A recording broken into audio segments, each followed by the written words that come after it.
You want to do that, Heather? Yeah, sure. Welcome, everyone. I'll bring the Concord School Committee meeting to order. Note that we are being recorded and broadcast on Zoom. I will also welcome the slew of people we have joining us tonight. We don't often get such a big crowd, so we're glad to have you here. Go ahead, Wally, if you want to bring the others to order. Yeah, and bring the Concord Carlisle Regional School Committee meeting to order. Couple of things. Obviously, roll call. Yeah. Yes, we need to do roll call. So for both, if you would, Booth. Aye, for present for both. Thank you. Here for both.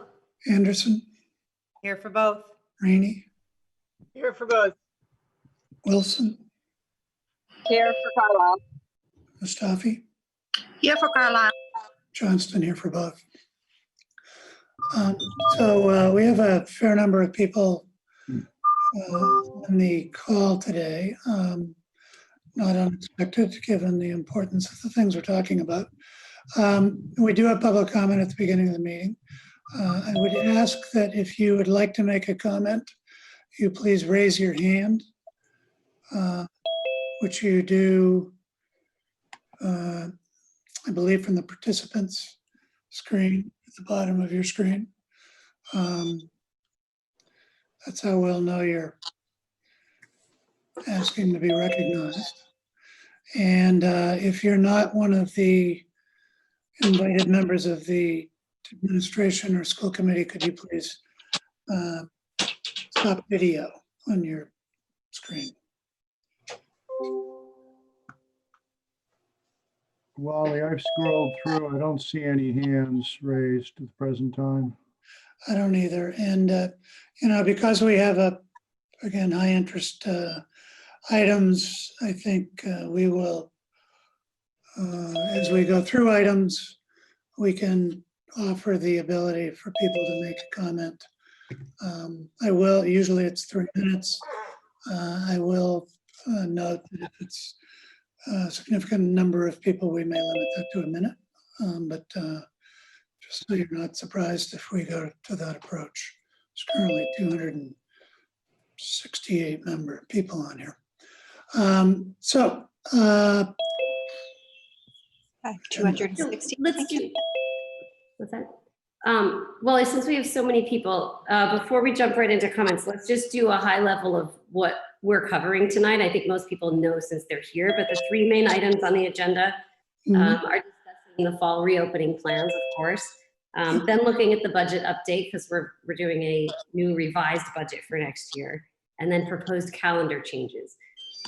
So in terms of comments as you come in, we will watch for raised hands. If you can let us know first, anybody who comments needs to tell us their name and address. And then if you can tell us what you're commenting about and make your comment. As Wally mentioned, it's usually a 3-minute limit. If we do have what looks like hundreds of comments, we might shorten that to a minute or so. And the one thing that we would ask is if other people have made the points that you want to make, that you not necessarily go through them all in detail again. You can certainly echo them, that you agree, but we do want to keep this efficient. So we want to hear everybody's input, certainly, in a way that we can get through it all. Very good, thank you. With that, other comments, Wally, before we open up for public comments? No, I just looked through again and don't see any hands raised, so. Okay, so again, like Wally said, if you want to make a comment, hit the raise your hand button at the bottom. Maybe we won't have a lot, maybe everyone's here just to listen. First thing we have to do, we have 2 sets of joint session minutes. I would take a motion to approve the joint minutes for the Regional School Committee and the Concord School Committee of 6/9 and 6/16/20. I would move that we accept the minutes of June 9th and June 16th, 2020. Is that for both committees? Thank you. That is for both committees. Thank you, Heather. Thank you. Second, was that you, Cynthia? Yes, it was. Thank you. For both, thanks. So any discussion or comments or requests on these minutes? No, I thought they were quite thorough, and as we've said before, thank you, Aaron. Thanks to Erin. We are fortunate. All in favor for the minutes? Roll We have to go call. by roll call. Roll call, right. Booth, Aye for both. out. Aye for both. Rainey, Aye for both. Mustafi, Aye for region. Wilson, Aye for region. Johnston, I for both.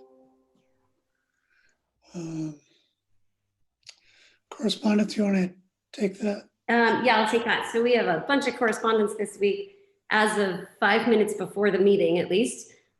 This was updated. We had 25 emails with opinions regarding plans for returning to school in the fall. I'll say at the beginning, there were various opinions, certainly a lot asking us to bring kids back to school, but also some with concerns over that as well. But 25 emails total regarding that, 8 regarding anti-racism efforts, and 1 regarding Q3 grading at the high school. And we have responded to all of those. So if that was any of you, you should have gotten a response from us already. And our thanks for your input. Yes, very much so. On to chairs and liaisons reports. I don't know if we have any, but I'll forego anything just to get into the meeting. Heather, you have anything? No, same here. Do we have any liaison reports? A couple of us attended FinCom last week. Great. Could you tell us about it? And a very high level summary. They are most appreciative of the way we present budget in that distinctions between what's referred to as regular education and special education are not in any way divisive, but presented as a unified budget for a unified school district. And so they called us out on that very positively. And I think commendations go to the administration for that. Secondly, keeping with the concerns about the economy, they talked about a very, very conservative CPI projection that will probably lead to a very conservative FinCom guideline that will be released soon. And was there anything else? I think those were the two. Oh, and then it was also noted that they appreciate that we are simply spending more time on the budget and going more deeply into the budget. And they didn't credit Mr. Stanton directly, but I think by inference, they were commending him for making that easier to go deeper in the budget and understand more about it. Great, thank you. Great. Thanks, Court. And we are presenting to them a week from tomorrow night. Right, the 4th. Right, yeah. Yep. Good. Anybody else? Cynthia, anything? Cynthia, I'm guessing you were the other person in attendance. Right. I think, the court said they mentioned a number 0.67, which I think that might come out in our guideline letter at the 1% level, but we'll see. You'll get the letters this week, I think. Okay. Good. So I think we can move on to the superintendent's report. Yeah, I think I'm going to defer to the reopening report since that's been the culmination of the work. So Lots of comments, just not in this. There we go. yeah, We'll just skip over all these first items and get to Yeah. the crux of it. Okay, well, unless we have another superintendent who wants to make any comments, let's move to Section 7, reports for discussion. Can I ask an All operational question? 2020 reopening task force updates. Can I just ask a question about our operations for tonight? Yep. Just in terms of, I think there'll be many questions about reopening at the K through or pre-K through 8 level. Yep. Do our Carlisle members want to sit through those, or do we want to try to lead with the discussion of the high school and then the budget, and then have them and give them the opportunity to depart if they so desire? I'm happy to stay. I'm going to be staying anyway for the whole meeting, but I think it would be hard to do that, not to step on that suggestion, Cynthia, but we're thinking of taking them as we go through them. Which case people would have to wait to the end of the meeting if they were gonna try to parse that. That's fine. Thank you for the suggestion. Just a foreshadow of what's in the report. We have dates set next week for parent information sessions. So, and those are by level. So there'll be other opportunities as well. Just FYI in terms of how we manage questions tonight and going forward. No, I was just thinking of our Carlisle members. That's all. Sure, no, I understood. Yep, no, absolutely. So, I'm sure they're happy you did, but I'll burst their bubble. sure. And Sarah, we're sorry to do it to you, but so much of this is combined that I think we're gonna have to do it combined. Thanks for thinking of us at the end. We tried. It'll all be good for Carlisle too. So. All right, thank you. Dr. Hunter. Yes, thank you. So I'm going to screen share. I've got a pretty thorough slide deck. Before I do that, I just want to frame where we're at here. And tonight I will be sharing what we're looking to do as we open schools in the fall. I do have a 41-page report ready to roll that actually the slides cover high levels of what's in the report. So that'll be distributed to the parent community and posted on the webpage and publicly available as soon as we get off. So the slides are meant to be a synopsis of what's in that report. So I just want to frame that there is more detail immediately available. And then at the late part of the slides, it indicates that there's a lot of detail coming over the coming month through the building principals and through my office in terms of things that aren't mentioned in this slide deck, but are well underway. So if you'll bear with this, and I am taking a bit of a view here that we're going to be starting. A lot of people have been very engaged from the beginning of this discussion, and tonight I'm going to assume that maybe not everybody here, especially with such a great turnout to listen in, just go back and talk on how we got to where we are. So here we go. We have been underway since the late part of May, as the school committee knows. Back at that point, we framed a process that was meant to be inclusive and collaborative and pretty thorough. And I have to say, I think the last 2 months have shown that it's actually exceeded my expectations in terms of engagement and opportunity for dialogue and feedback. So just a very brief highlight of what that was. We formed a COVID task force that became the spoke for all of the work. We formed working groups of 4 kinds that I'm going to outline in a moment, and they really are the crux of the recommendations you're going to see tonight. We formed building-based task forces, 1 at each school plus the preschool, for a total of 11 committees operating over the last 2 months. And we've created this web of sharing and information exchange across each of those levels so that all groups knew what each other was doing. The district-wide groups doing the high-level planning and thought work, and the building-based groups starting to focus on implementation, which will certainly continue. Through those months, we held forums for parents, staff, and students, as well as focus groups. We've conducted multiple surveys of parents, staff, and students. All of that data was factored in. And then the one last point there, the regional partners are my ongoing collaboration and connection with the local districts around us and those superintendents. So that then allowed us to hone in on particular aspects of the work through these working groups.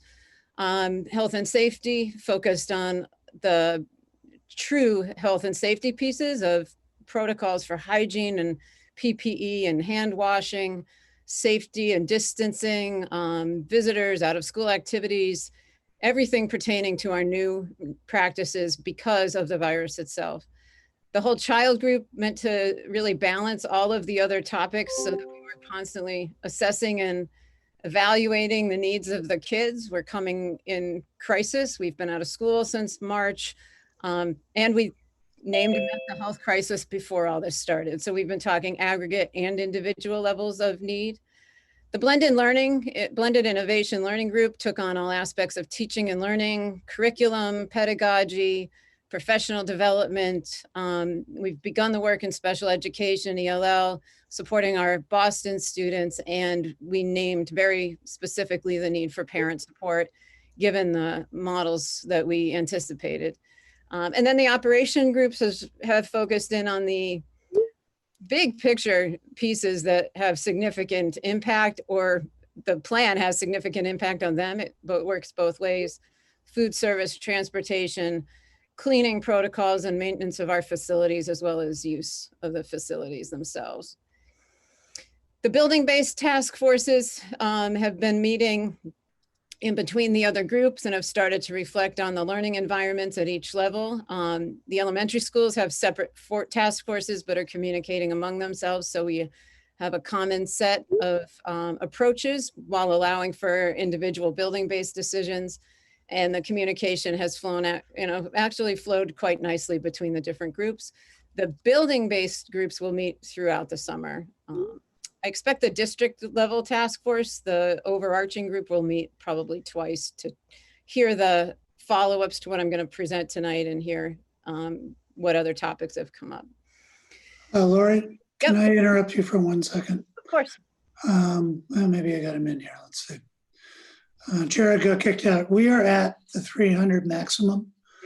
So if people are on and they have friends who are texting them that they can't get in, we apologize, but there is a 300 person maximum on Zoom. So there's really nothing we can do. We got Jared back. So this is recorded.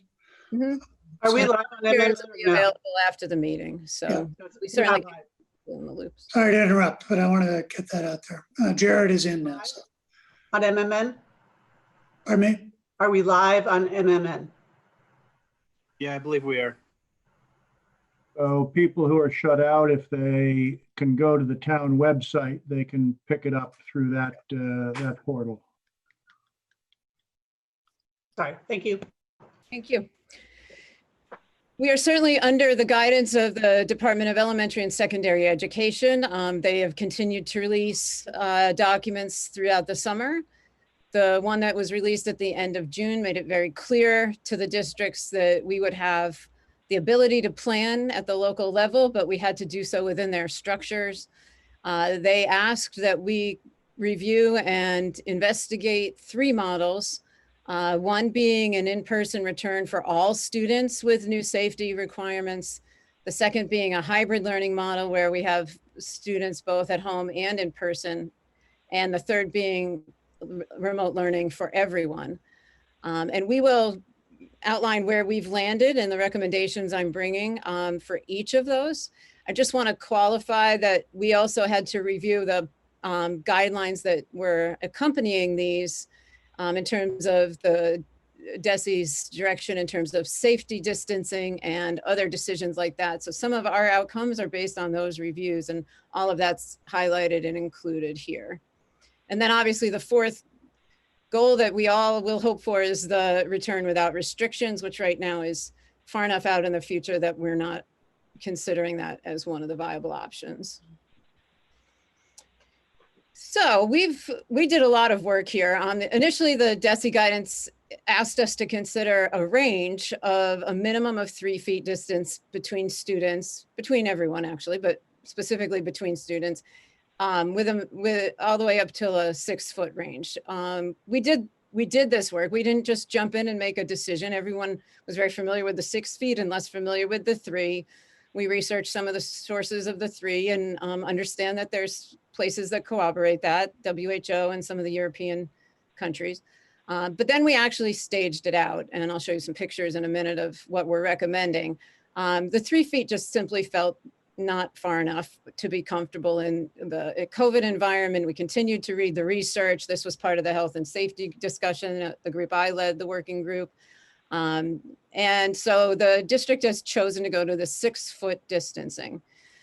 So once we did that, it had an immediate result in looking at the all in-person model. So you'll see here for the middle and high schools, when we went to 6 feet, it really was prohibitive to have all kids present at once in classrooms. Class sizes are a little bit bigger, classroom square footage is a little bit smaller. The structures of the high school and middle school require travel, kids are moving throughout the day. So it really didn't seem that that was a viable option for us, the 6 feet being one of the driving forces. However, at elementary, we really worked long and hard at this. We have the real privilege of having large classrooms and smaller class sizes. So after studying what the options were and staging classrooms, we decided that there was a possibility of having all kids back to the elementary schools in their standalone elementary classroom. And then as we began to really play that out, we saw some pretty substantial challenges if they're to actually move from the room. So we can cohort them, which is one of the goals of all the safety recommendations, cohort them. But once we start to consider some of the major structural pieces of the elementary school, specialists and lunch, and some other variables along the way, we really have then leaned toward the model that I'm recommending tonight, that we bring all of the elementary kids in, and I'll explain why aiming for all 5 days a week was so important to us and really a priority. And to have them in for half of a day, dismiss them at noontime, and then continue remote learning in the afternoon with a combination of synchronous instruction, independent work, and instructional software tools. We had the other option of what you're going to hear in a minute for the middle and high school, to go to the true, what's being seen and thought of as the hybrid model, where we're alternating days. We felt really strongly that remote learning for the youngest kids this spring was a very challenging environment. So for them to be out of school full days, every other day, essentially close to that, we just felt it was much more effective to have them for perhaps a less than full day, but do it on a daily basis. So that's the recommendation for the elementary schools, and that's the recommendation for how we would open this fall, pending any changing health data. Everything I say is pending health data or pending things that could change, but this is what we would recommend as of today. And this is an elementary classroom with 18 desks staged at 6 feet apart. We are working with teachers to talk about removing furniture and leaving only what's essential. We're looking at developmental approaches, so we have some options for the littlest students to not be, stationary at desks. We're working on all of that, but we feel this is doable, and we feel this is a positive learning environment for them on a daily basis for the mornings, to be continued in the afternoon remotely. Middle and high school, I would say we've come to a structure that I'm hearing in most districts. The hybrid model is one where districts are looking at how to have less kids in the building at once. That's really the bottom line need, so that they can have 6 feet of distance. We can reduce congestion in hallways. We can really work through the structural pieces and still maintain a really rich learning environment full of a lot of options for kids and the academic opportunities that we really pride ourselves on. So the recommendation for both middle and high school is to split the groups, split the students alphabetically. We've done the work to look at the data to see where that falls evenly. So A through K would be group 1, L through Z would be group 2. We are recommending group 1. And again, the goal here was to not have a big stretch of time in between the in-person learning. So by suggesting Monday and Thursdays for group 1, Tuesday and Fridays for group 2, you'll see later in the meeting, I'm going to be asking that the committee consider a Wednesday half day for all schools, which would allow us a half-day live opportunity that we're still looking through what an alternating group 1 and group 2 switching weeks might be, but also making sure that that helps to balance out the number of times classes meet, and we just keep a nice balanced access piece to all the different groups. We have rotating schedules. We have a lot of other variables that feed into the need to play that out. We are in strong belief that schedules need to be consistent across any of the models we're in. So the recommendation is that we follow the normal school day schedule, both for the in-person students and the students who are learning remotely from home. We are exploring and believe we have the technology to allow for live access to classrooms while the in-person students are receiving instruction live. We believe the remote students will be able to access that instruction through their laptops with some minor technical modifications to the classroom environment. So that is where we're leaning there. We will have to finish that exploration, but regardless of the outcome of that investigation, we will maintain the same schedule for the students at home. We'll be working with teachers to allow for independent time during the period to maybe not be on Zoom.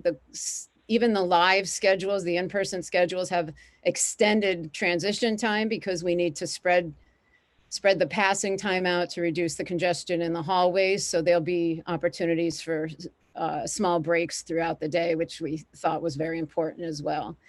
So this is the recommendation for how we would like to suggest school open in person this coming fall, is in this hybrid mode for middle and high school. I'll just add a piece that we've been already speaking with the high school kids about, and probably will need to with the middle school. It's very challenging for social reasons to be split from your peers just at an alphabetic cut. Mr. Mastrullo and the assistant principals and I met with some of the high school student leadership, specifically the seniors, this morning. And you know, the loss of them maybe not being in school with their friends all day is really hard. We have tried and not found another means of dividing them that allows for all the other structural components to go the way they need to. We committed to the kids today. We will keep at it here. And if there's another way to do it that allows them more access to their closer peers, we will. They were hoping for grade levels to get split. So, you know, 9 and 10 would come in together and 11 and 12 in the other group. And it just, the access to live instruction is very challenging. The access to remote instruction because of how the schedule would change is very challenging. We had been aiming to have families stay together. So that obviously is also contingent on the alphabet. And the part that we already have seen is transportation. We've already been running transportation impacted through this split, and it already dramatically improves our ability to transport kids on the changed capacity levels of the buses. So we will keep at that. We hear the need. And if we can't solve it through the split being different, we will certainly make sure we find ways for all of the high school students to interact with those they are closest with in creative ways. So I just wanted to name that as something we're already strategizing. This is just a photo of rooms at the middle school that are set up. The upper one is a general education classroom, and the lower one is a special education classroom. And then at the high school, this is what a room looks like with 12 students in it. So you can see the space is very comfortable and distant from one another. Finally, we've been building the remote model. Well, hoping we don't need it, but knowing there's a chance and potential likelihood that we will if we are not able to remain open. Again, we're going to mirror the schedules off of what we're building for in-person and hybrid. So these, I think, I know this was one of our greatest discussion points in the spring, and we've done a lot of work at reviewing the spring and reviewing what we need to do differently this fall, which of course in aiming for, coverage of the wide range of curriculum that we would want to cover and engaging kids all day. We'd really structure the schedules. We'd work with the live instruction for at least a portion of the period of each class and still maintain some balance.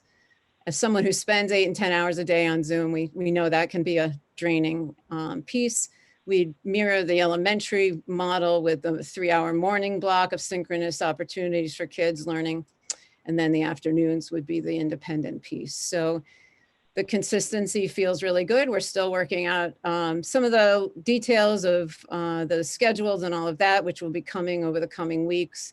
But I also think knowing that we could have to swap back and forth between models fluidly, it feels like we're setting ourselves up to be in a good place to do that. So this is the recommended remote model, which I think is probably more straightforward than the others, but it's important to me that the community hear the work that's going on for a really strong, really ambitious remote model to maximize education and learning and not have that expectation change because we switched gears. So more to come on that as I get into the slides on some of the work we've done.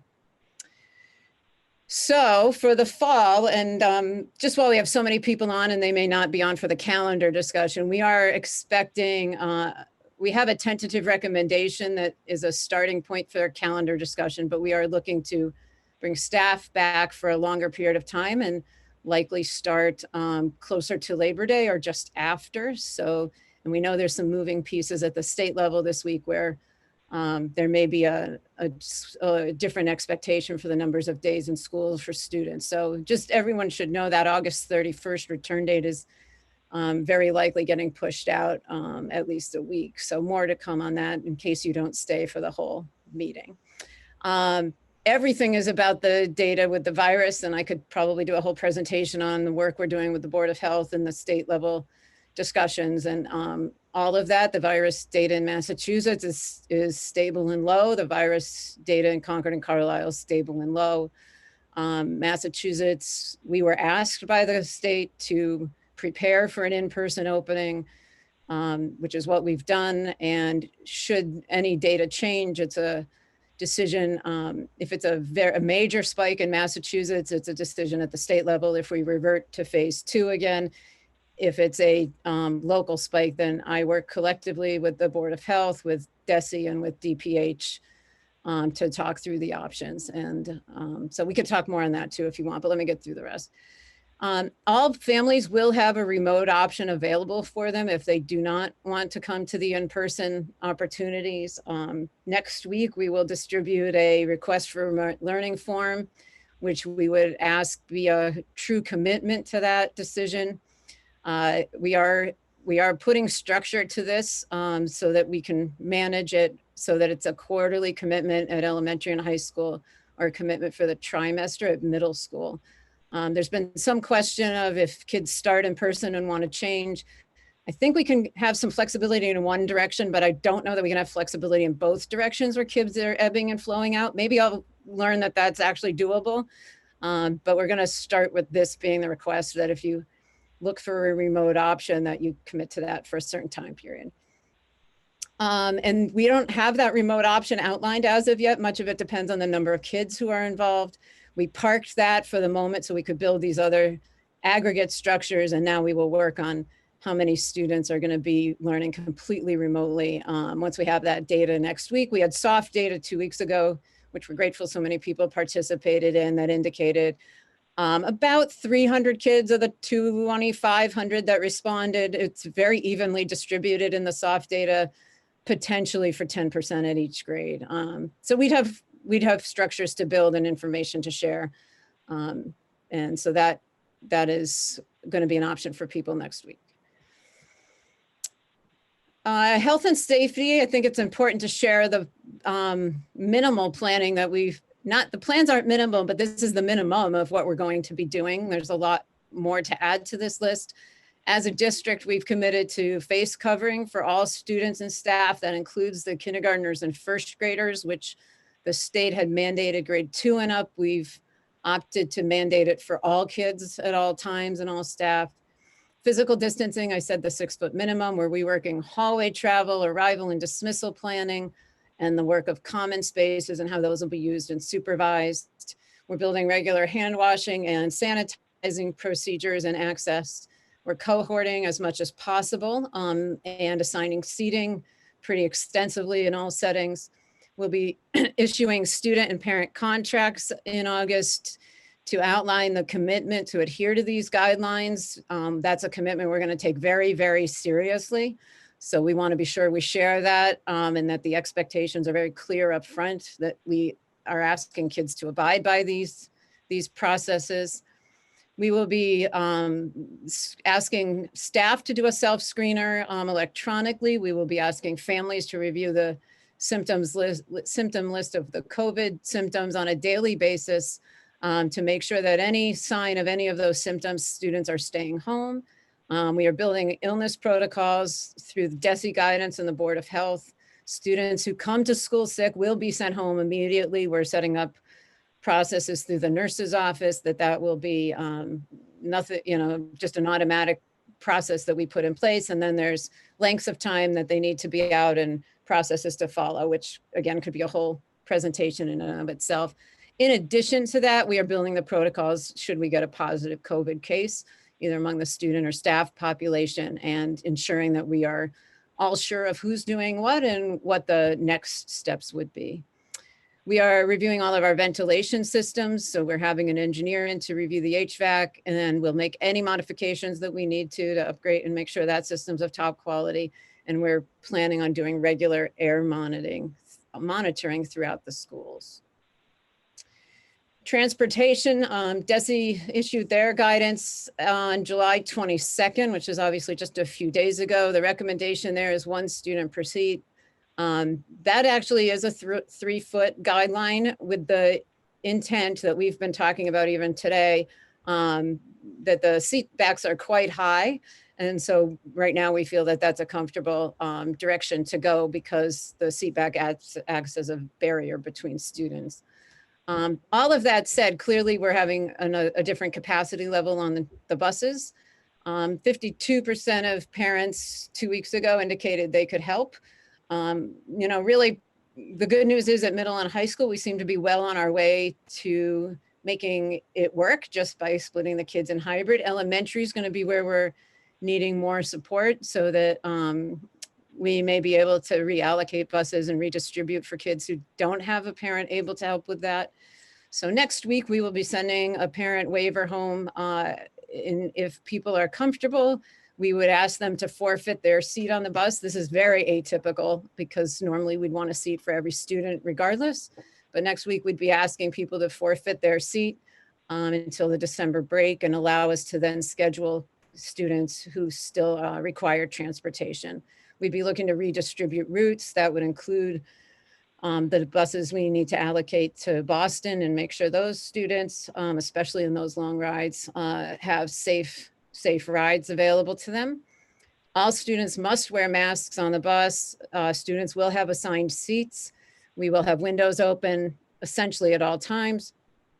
And we are training the drivers and building strict sanitation protocols that will be followed. Food service, we've been planning extensively on what lunch will look like. There's obviously layers to that. The leadership has been working on contactless ordering and payment, which means we would not be taking cash very often. So we'll be pushing information out to everyone about that. Space is being looked at middle school and high school. We'd be looking at still utilizing the cafeterias for far less kids. We're actually at the high school probably moving desks in there. So the social distancing is just embedded in the structure. We will also be using other common spaces in the schools so that students are spread out in a safe way. We are looking at the elementary schools, still having lunch accessible, even though they're leaving midday. So more to come on that. Physical distancing will be maintained. Obviously, masks need to come off and we need a safe way to manage that. So that's a big, big part of the process of the planning. Meals are going to be packaged and streamlined, so it will not be the lunch you're used to. It will be a pre-made, delicious, I will add, because my food service director would want me to. Still delicious, but pre-made and packaged. More of a grab and go kind of model.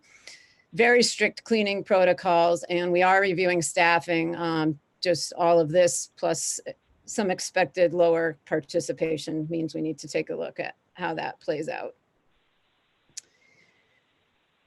Cleaning, the big picture cleaning work, and we're going to keep adding to this list. The common spaces will be wiped down multiple times during the day. We're rescheduling the custodial staff so that they come in on a more staggered schedule rather than minimal coverage during the day and most at night. So that'll be spread out more evenly. The classrooms will be cleaned nightly. We have on-site electrostatic sprayer, disinfectant sprayers that'll allow that to be very efficient and effective.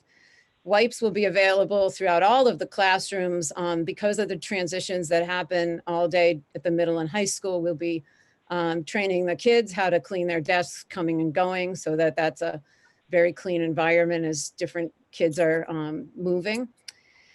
Sanitizer will also be available in all of the classrooms with hand washing routines built into the elementary rooms. Restrooms will be cleaned multiple times per day and nightly. And in the restrooms and regularly throughout the building, we'll be providing the wipes, and we will be establishing the use of paper towels only in the bathrooms. We've reviewed the access to the facilities beyond, they are community sites and we're very collaborative and enjoy being collaborative, but that's going to be something that has to happen minimally and with only careful caution. We do have field access going on now under phase 3 activities for organized sports and are working closely with those groups.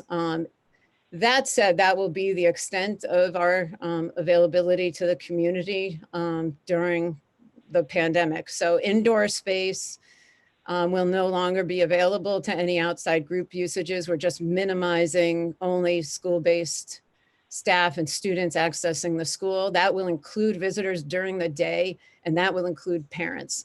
So we will be building processes that allow for easy access to the nurse's office for 6 children.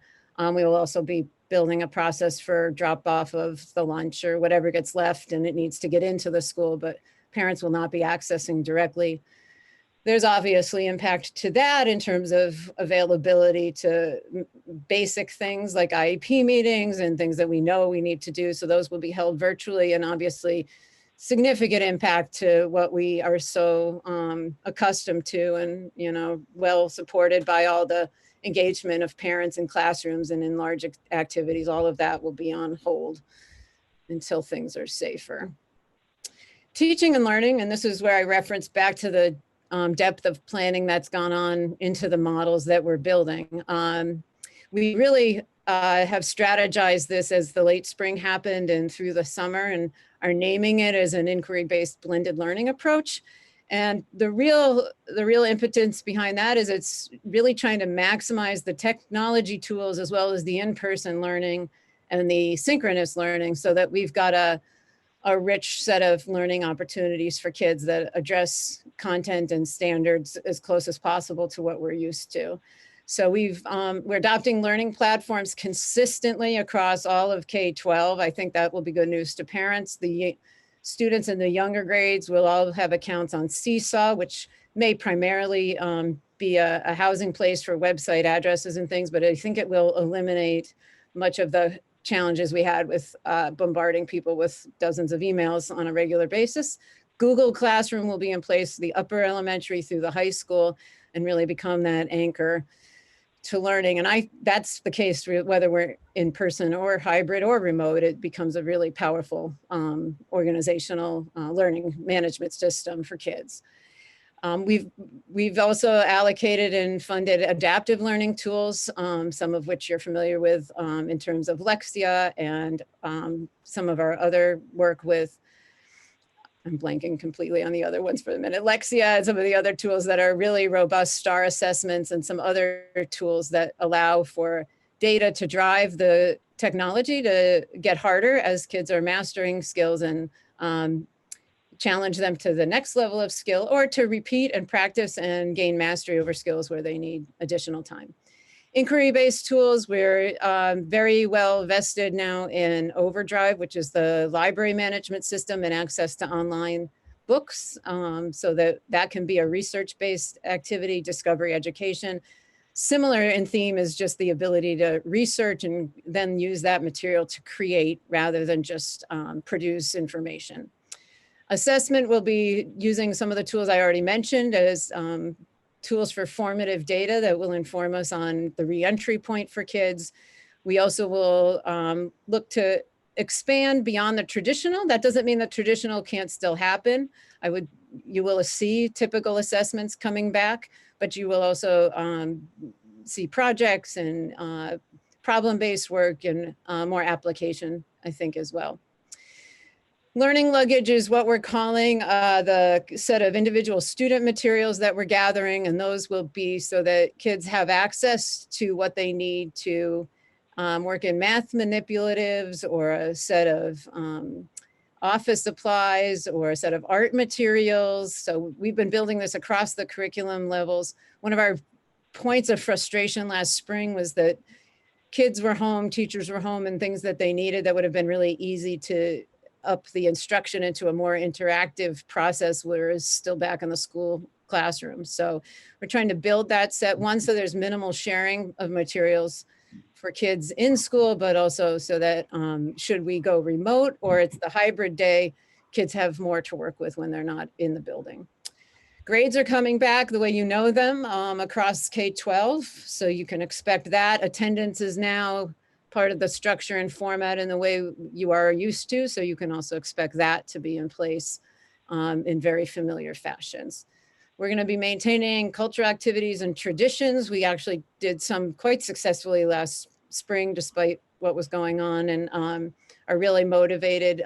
Virtual field trips will be part of the curriculum, really trying to stretch to all the ways we can do things differently, but still give rich experiences.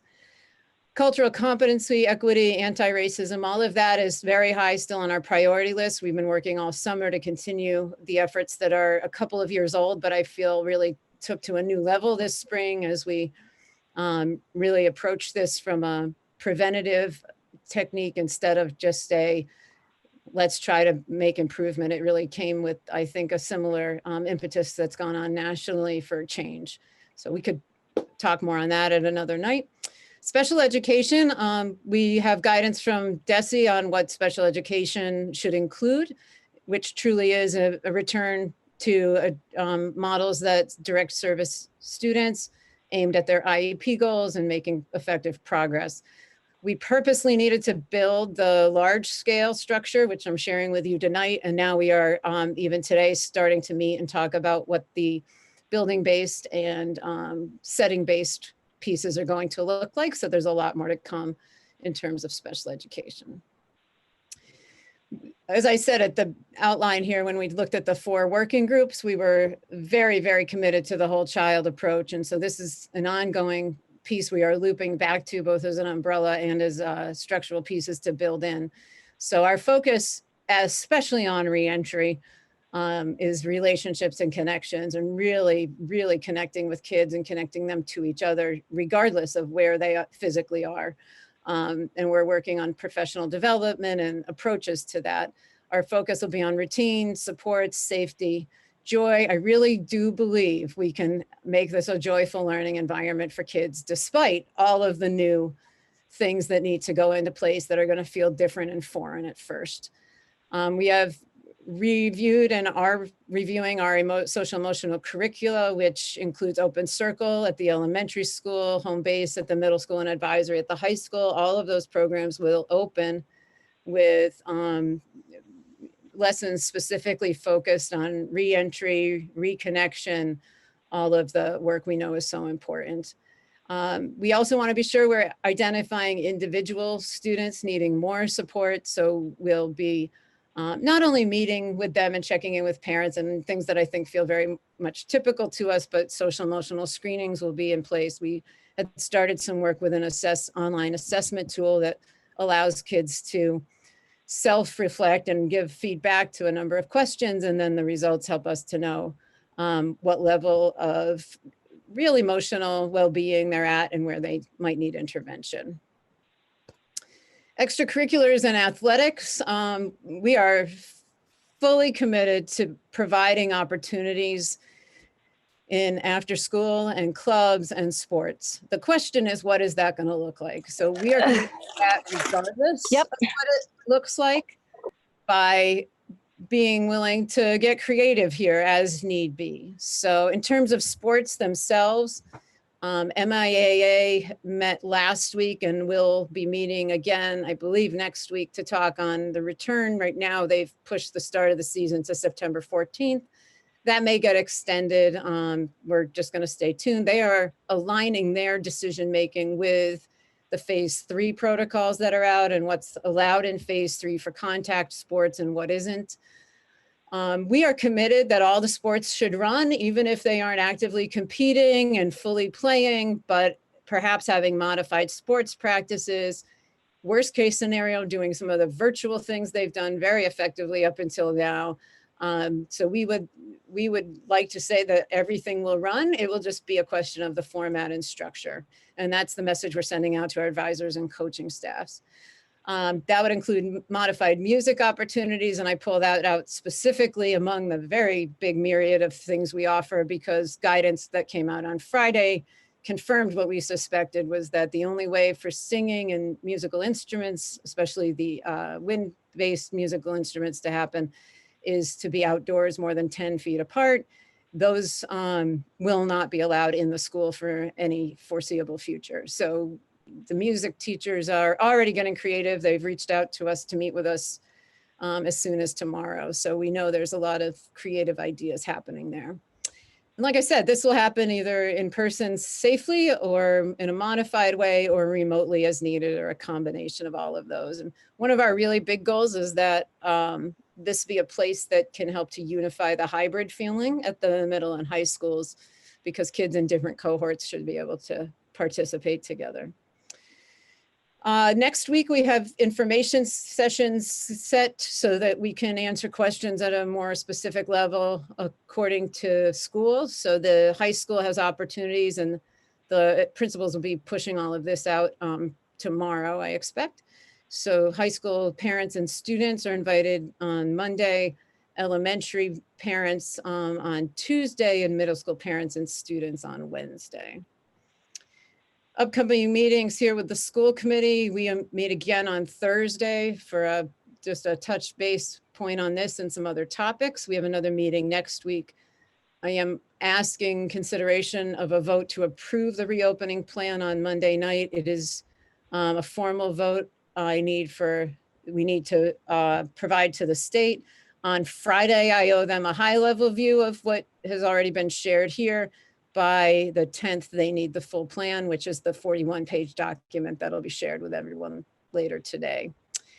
Then from there, each building is creating a COVID handbook, and in the handbook are all of the nitty-gritty details that are getting worked through: arrival, recess, lunch, maps, much, much more. So those will be continued to, those are going to continue to grow and become a communication tool as we get through the month of August. And then sharing the report immediately. The plan is to distribute it by email on the website today. We are building a very a specific reopening of schools webpage that will take the report and make it easily accessible by topic, and that will continue to grow over the summer. So watch for that.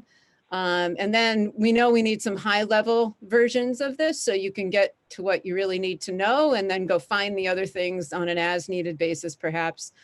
And we actually got creative, so I'm going to ask you to bear with me. We've created a video to try to capture the high level pieces of that with some technical support over the weekend. So I am just going to switch gears and wrap up by sharing that with you in hopes that might be student friendly, to say the least, and a nice quick way to communicate. So the roadmap to reopening the Concord Public Schools and Concord Carlisle High School is an outcome of the collective work over the past several months of 11 committees. A vision formed, which is as follows. At the end of the 2021 school year, we envision a school community that developed relationships built on support, trust, and communication as a result of an approach that was thorough, flexible, and adaptive, yet clear and consistent. The changing landscape was viewed not just as a loss, but as an opportunity for innovation. In determining a safe return to the physical school buildings, a balanced approach was taken. Elementary students will all return to school 5 days per week for a morning of live instruction, followed by an afternoon of remote learning. Concord Middle School and Concord Carlisle High School will attend school in an alternating schedule, split into 2 groups alphabetically, with group 1 attending on Monday and Thursday, and group 2 on Tuesday and Friday, with an alternating approach on Wednesday. Safety measures will be strictly in place, focused on all students and staff wearing masks and following regular hygiene protocols. Everyone will remain 6 feet apart to ensure safe distancing. Transportation will be reinvented to combine reduced school bus capacity with parent participation. Teaching and learning will maximize technology and in-person approaches to create engaging learning environments and foster connections and relationships. The return to school is a complicated and important process. Additional information is found on the district webpage, concordps.org, and will be updated frequently. We look forward to this journey together. So I think that's it for the overview. And we're happy to talk on what you saw and heard and answer questions. Lori, you couldn't find an avatar as dynamic as you actually are, but you did okay. I was going to say, we've been calling you a rock star, but now you're really a star of stage and screen. I have to say that was a last minute creative idea out of the leadership team that we pulled together real quick, and really pleased with having a engaging way to share some information. So. I love it. It's difficult to say that there's a lot to like, but there is a lot to appreciate and respect about the plan going forward. The resiliency that every teacher, every administrator, every parent, and indeed every child has demonstrated over the last few months is resiliency that we don't want to keep asking for and expecting, but I fear that we are. So I think the school committee deeply appreciates the capacity of everybody to participate in this, to try to manage it, to try to help each other. And finally, I would say we call it social distancing, but maybe it's not. Maybe it's physical distancing with every possible effort to keep the social. Yep. So for that, we thank you too. Again, not everybody's going to be happy, but the essence of leadership is to try to balance competing stakeholder needs if we want to lapse into the jargon. And so far, it appears that's what's been happening. Thanks. You know, I guess I'll just add one comment. This work, you know, thank goodness so many people came around to participate over the last 2 months. I think that's been a really, really important piece of hearing all the perspectives and all the questions and all the concerns, and yeah, trying to balance it all, which is almost an impossible task right now. I think I just need to name that. I bring you something we feel good about, but good is such a relative, you know, balancing such a challenging situation comes with a really challenging set of decisions, and every decision has pros and cons, and then there's dominoes that fall. And so we're just grateful for all the input and feedback. And I think the last comment I make, this is the aggregate plan. We very much want to support individuals. If this plan doesn't fit, then we want to engage with you on that, or modify this, or figure out how to come at a way that makes it as successful for everyone. Hello, I have a question. Wally, are you taking public comment? Not yet. If you Oh, could sorry. wait until we've the committee has stopped their discussion, and please raise your hand on the Zoom protocol, and we'll take questions at that point. I'll let you folks know when we're ready. And so we will have a committee discussion first, and I'll let everybody jump in, but I want to just quickly slide in with a comment and thanks also both to Lori and to all of the administrators and principals who we see on here with us tonight. We didn't really get a chance to do welcome at the beginning, but thank you so much for joining us tonight, and even more importantly for all that's gone into this. Like Lori said, it's hard to say this plan is good or exciting compared to the ideal world that we would love to be living in again. But given the situation and where we are, and the timing too, I feel incredibly impressed and amazed that we have this plan in front of us already. And like Lori said, we're not going to be able to make everyone happy. As I referenced earlier, we had 25 emails with a lot of different opinions, and everybody's, people are going in a lot of different directions. So we're not going to be able to make everybody happy here, but I feel like this is a very impressive plan that strikes that balance and finds a good happy medium to the various factors that we're weighing. So thank you all for all the work that has gone into this, as well as to the teachers. I know it's been an incredibly collaborative process with the teachers, as well as all of the parents who shared input. I mean, this is truly a product of a lot of input from a lot of different directions. So just wanted to share that and thank you all for your part in it. Thank you. And with that, I will open it up to other committee member comments, and I can come back with my own afterwards. So I'll jump in and I echo, of course, Court and Heather's comments. The one thing I do want to say is I don't think that any of us can sugarcoat this. This is a very difficult time for everybody. And I think we're going to have to summon as much empathy we've ever summoned before for our teachers, our parents, our administrators, our students, and our community. So I just want to say that as much as we can plan, I think it's just going to be, that's going to be the quality that everybody needs to bring. Thank you. Anyone else? Yeah, Lori, thank you. Thank you for all this work that you've done. I have a question. To what extent do you feel that you're, like, in terms of the calculations on the transportation side, do you feel that you know how many kids are going to be remote and you're going to be able to manage the transportation, or do you think you're going to need another survey to go out now that the plan's been presented and people might have a better sense of what they're signing up for? So I think both, honestly. Middle and high school, because of the split of the hybrid by alphabet, that's already put us within proximity of the capacity of the buses. The transportation leadership's already been doing that work. That said, I think we still would want to know if some people just are still not going to be comfortable with the bus ride in this health emergency, which we completely appreciate. So there is still going to be a survey. The piece we need the survey most is at the elementary schools, because we are bringing all kids back.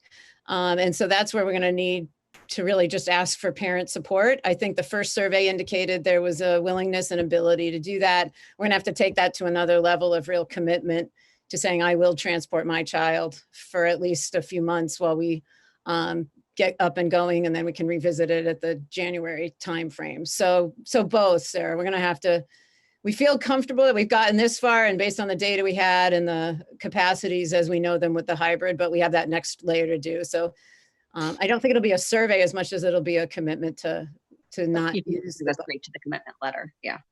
Yep. Yeah. Okay.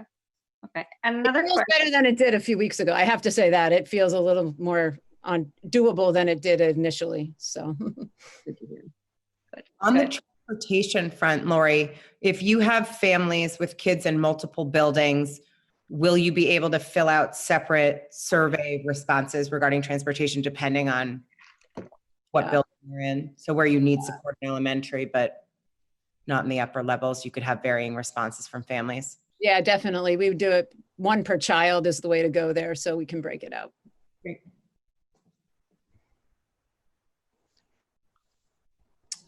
I wanted to say a big thank you to Lori and the team, because I've listened to very thoughtful conversations during some of the work groups, and the amount of input that the administration and teachers were looking for, not only from parents but also from the students.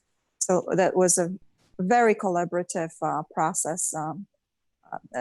Definitely very impressive number of different focus groups that work so closely. I have a question for the region side. Are there plans on the way to sort of cohort the incoming ninth graders and also the seniors that are in unique need of having those opportunities to spend some time together, to bond, or to say goodbye to each other? Yeah. I think my answer is different at each level, and Mr. Mastrullo is away, but Kristen's here and can hop into. The freshmen, actually, we're really benefiting from the freshman academy model that we built. So those kids are in cohorts as a team. The challenge there is only half of them will be there at a time. So your point there is still well made, and we need to get creative with that. The seniors, it actually is more complicated because they are actually in classes. For example, the upper level junior and senior options for social studies or electives are mixed. So there's just more factors to what the seniors are doing. We spent a lot of time today listening to their concerns. I think at minimum, we can commit to creating opportunities for them to be together that might not be exactly part of the school day, but still provide them abilities to celebrate and enjoy themselves. So it's high on our need list, and the activities are going to be talked about as we speak. We met with them this morning. So yeah, and just to maybe give some numbers to what Lori's talking about with our ninth grade academy, we've grouped our ninth graders, our incoming students, into 4 groups of about 75 to 80 students per group. They're coming from different places. We're mixing them up so that they're very balanced groups. And each group will have a set of teachers, one social studies, math, English, and science teacher, earth science teacher, or just about. So that the idea is that they will come together as kind of a school family. And there'll be multiple opportunities, especially over the first 6 weeks of school, to get the kids together. And so we'll have half the kids virtual and half the kids in person, but we have the technology to actually bring the groups together. So each group of 75 to 80 freshmen will be divided into about 4-5 advisory groups, and that'll be a smaller home away from home. And then, as Lori said, the seniors take so many different electives because they have choice in almost everything that they do. It's really hard to cohort them based on any one thing. Some kids take 2 languages, some kids take 2 social studies electives, some kids take lots of art and music, or double up on science or something like that. So it's really, really hard to pick one way to group them. That's why we had such an incredible commitment to having every single extracurricular and sport run, no matter what that looks like. I mean, probably won't be football games across the state of Massachusetts, but there will be something that looks like football practice or scrimmage with ourselves or whatever that looks like along the health and safety guidelines. So we're really looking for every opportunity to bring the kids together. So I haven't heard it explicitly. Let me see if I'm right about what would happen at most of the middle school and high school grade levels. And that is that a student would attend a class remotely if she or he was not in the building.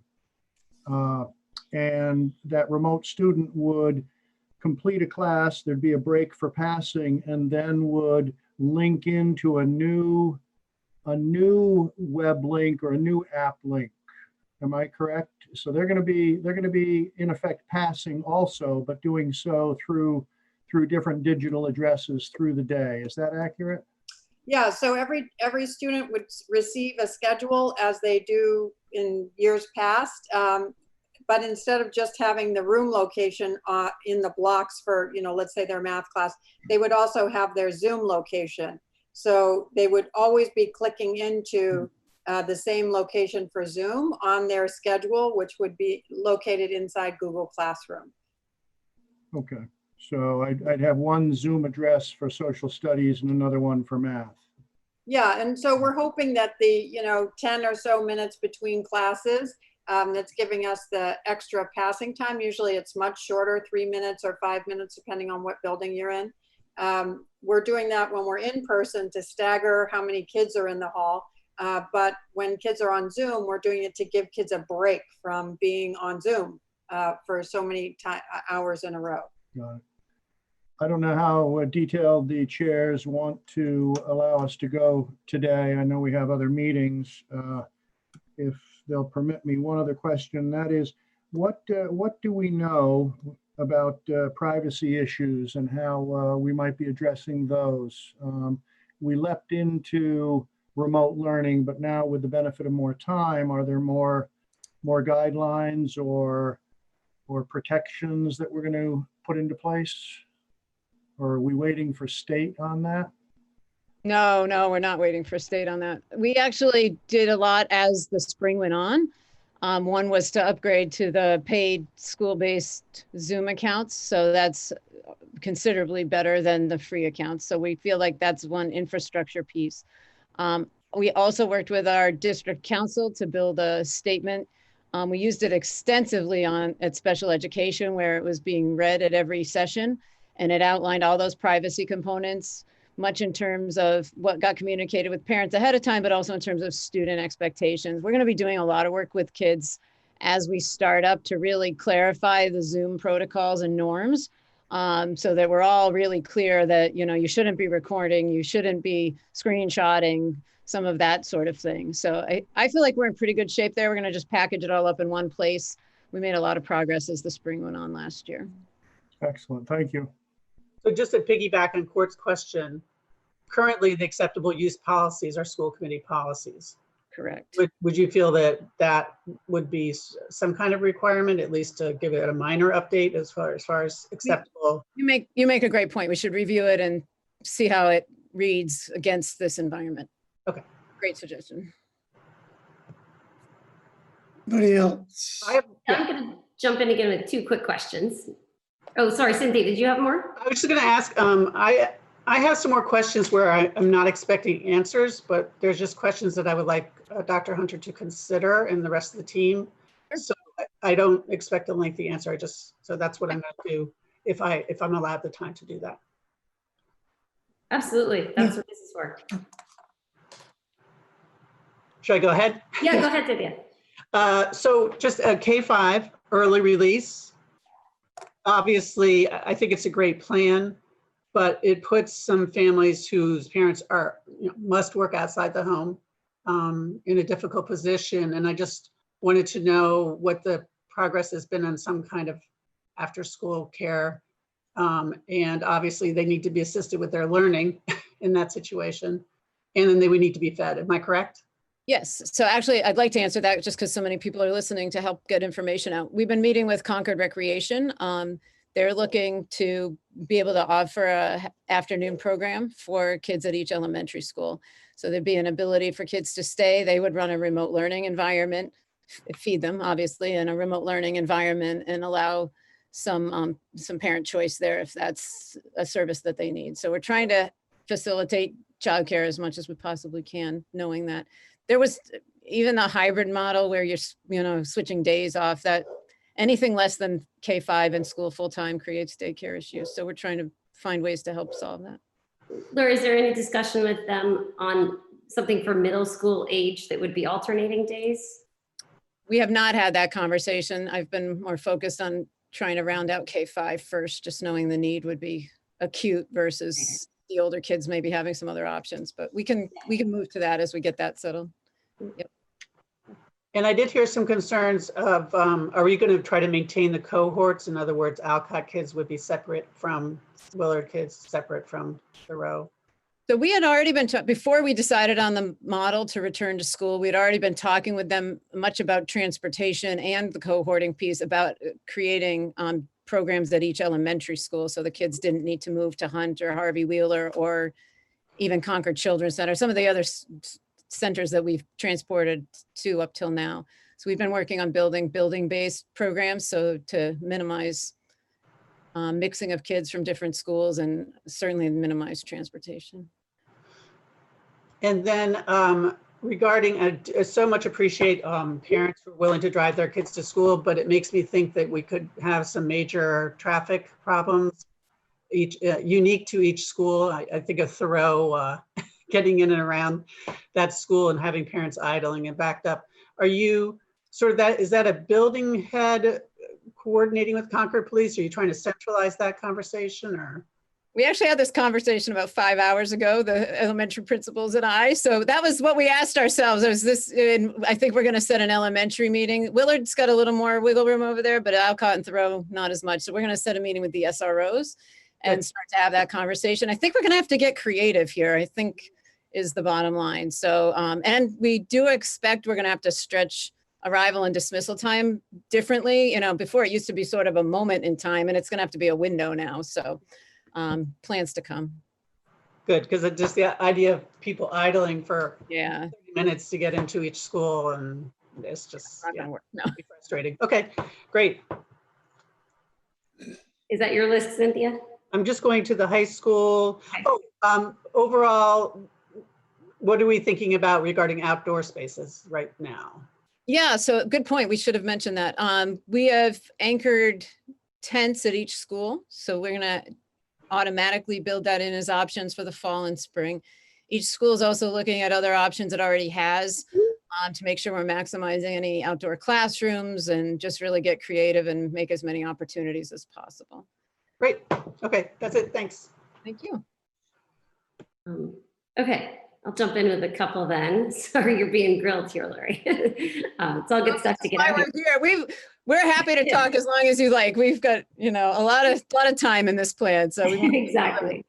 So back on elementaries for a second, I know you were talking about the fact that it was hard to manage specials and moving kids out of the classrooms, and therefore that's the half-day concept. So the afternoons, when we look at those virtual components, is that going to be more focused on specials, or is it a balance? And how do the specials play into the schedule? That's where it's heading. I won't say it's firmly in stone yet, but that's where it's heading, that specials would be a portion of the afternoon, as well as some of the science and social studies instruction. Much because Kristen's doing a great job of leading some engaging, active ways to teach those topics that can be very project-based. So that is where it's leaning. I can't say we've finished this discussion yet. We need to continue to talk with the specialists and what they have visions of and finish that discussion. So more to come on that, but that's where it's going. Yeah, and I would just add about the afternoons for the elementary that the teachers will still be working. They'll still be at school, the classroom teachers, and it provides fantastic opportunity for individual assistance and small group instruction. So we're really looking forward to that, and as are they. Yeah. In some ways, it helps to fix some of the limitations in the morning with the physical distancing. Court's right, we should use our words differently. It gives a different opportunity for small group and individual that we're going to figure out in the morning, but it actually gives it a simpler process in the afternoon. Great. A question on the masks and enforcing them. I know that's one of the biggest questions, is are students going to really embrace this concept or fight against it? I know there will have to be enforcement policies. And I say this somewhat in an acknowledgement of concerns that a lot of the adults going into these schools have, that adults are more at risk, and understandably, I know that a lot of teachers and other staff are concerned about being in the buildings. So in terms of managing that risk, I know you have some thoughts already in place, but can you just talk a little bit about how we're enforcing and also, I guess, ingraining the importance of wearing masks? Absolutely. Absolutely. So I think there's a couple of layers to this. One is just straight out compliance. And, you know, that we're going to take with a behavioral approach with very little window for correction. They'll be, especially the older kids, they're going to be expected to comply. There'll be a reporting structure. There'll be a reminder and a call home. And then after that, we're going to be very strict about access to the in-person learning because we have to be. That said, if there are specific needs that qualify under the exceptions for kids who can be exempted out, which really require likely documentation from outside providers for special education or health reasons, those kinds of things, that will need to be something we work with families on early and make it known and help teachers understand that. At the younger grades, it'll be similar but developmentally appropriate. We're going to build in really tight routines and protocols and expectations, and mask breaks are going to be consistent across all of the groups, regardless of age. So there's a structured downtime safely every day where you can take it off and, you know, get fresh air and breathe deeply without the mask on. So we are hoping the combination of the two, but you know, the short answer is our tolerance for not complying is going to be very small. So families need to hear that it is a mandate and we are treating it like a mandate, and enforcement will be strict. So. And I would just add, just in terms of discipline especially at our elementary levels, but throughout, we've been providing a lot of training for our staff over the years in what's called positive discipline. So it is the piece that makes schools work, unlike you don't have the advantages at home, which is in any kind of educational setting, you have at least one kid who's doing the right thing, right? And so you underline that, you highlight it, you celebrate. Look at, you came into school with your mask on. I am so proud of you. And suddenly everybody's wearing their mask and it's a positive thing. So, you know, and in a group of 20, you're going to have at least one doing the right thing and setting a good example. And so we want to celebrate that always and not dwell so much on, although we will always deal with when kids are not complying. I think I've been talking a lot with Concord Recreation and a couple of the daycares that have opened, and they're actually reporting a lot of success with the masks. The kids have learned the habit and understand that to be there and participate, those are the rules. And I'm actually feeling pretty optimistic that we can set the stage the right way. I'm not going to say it's going to be perfect, and I completely understand the anxiety of the adults and wanting to be sure we set that up. But I do think we can set that stage so that it's very clear that that's what we are looking for.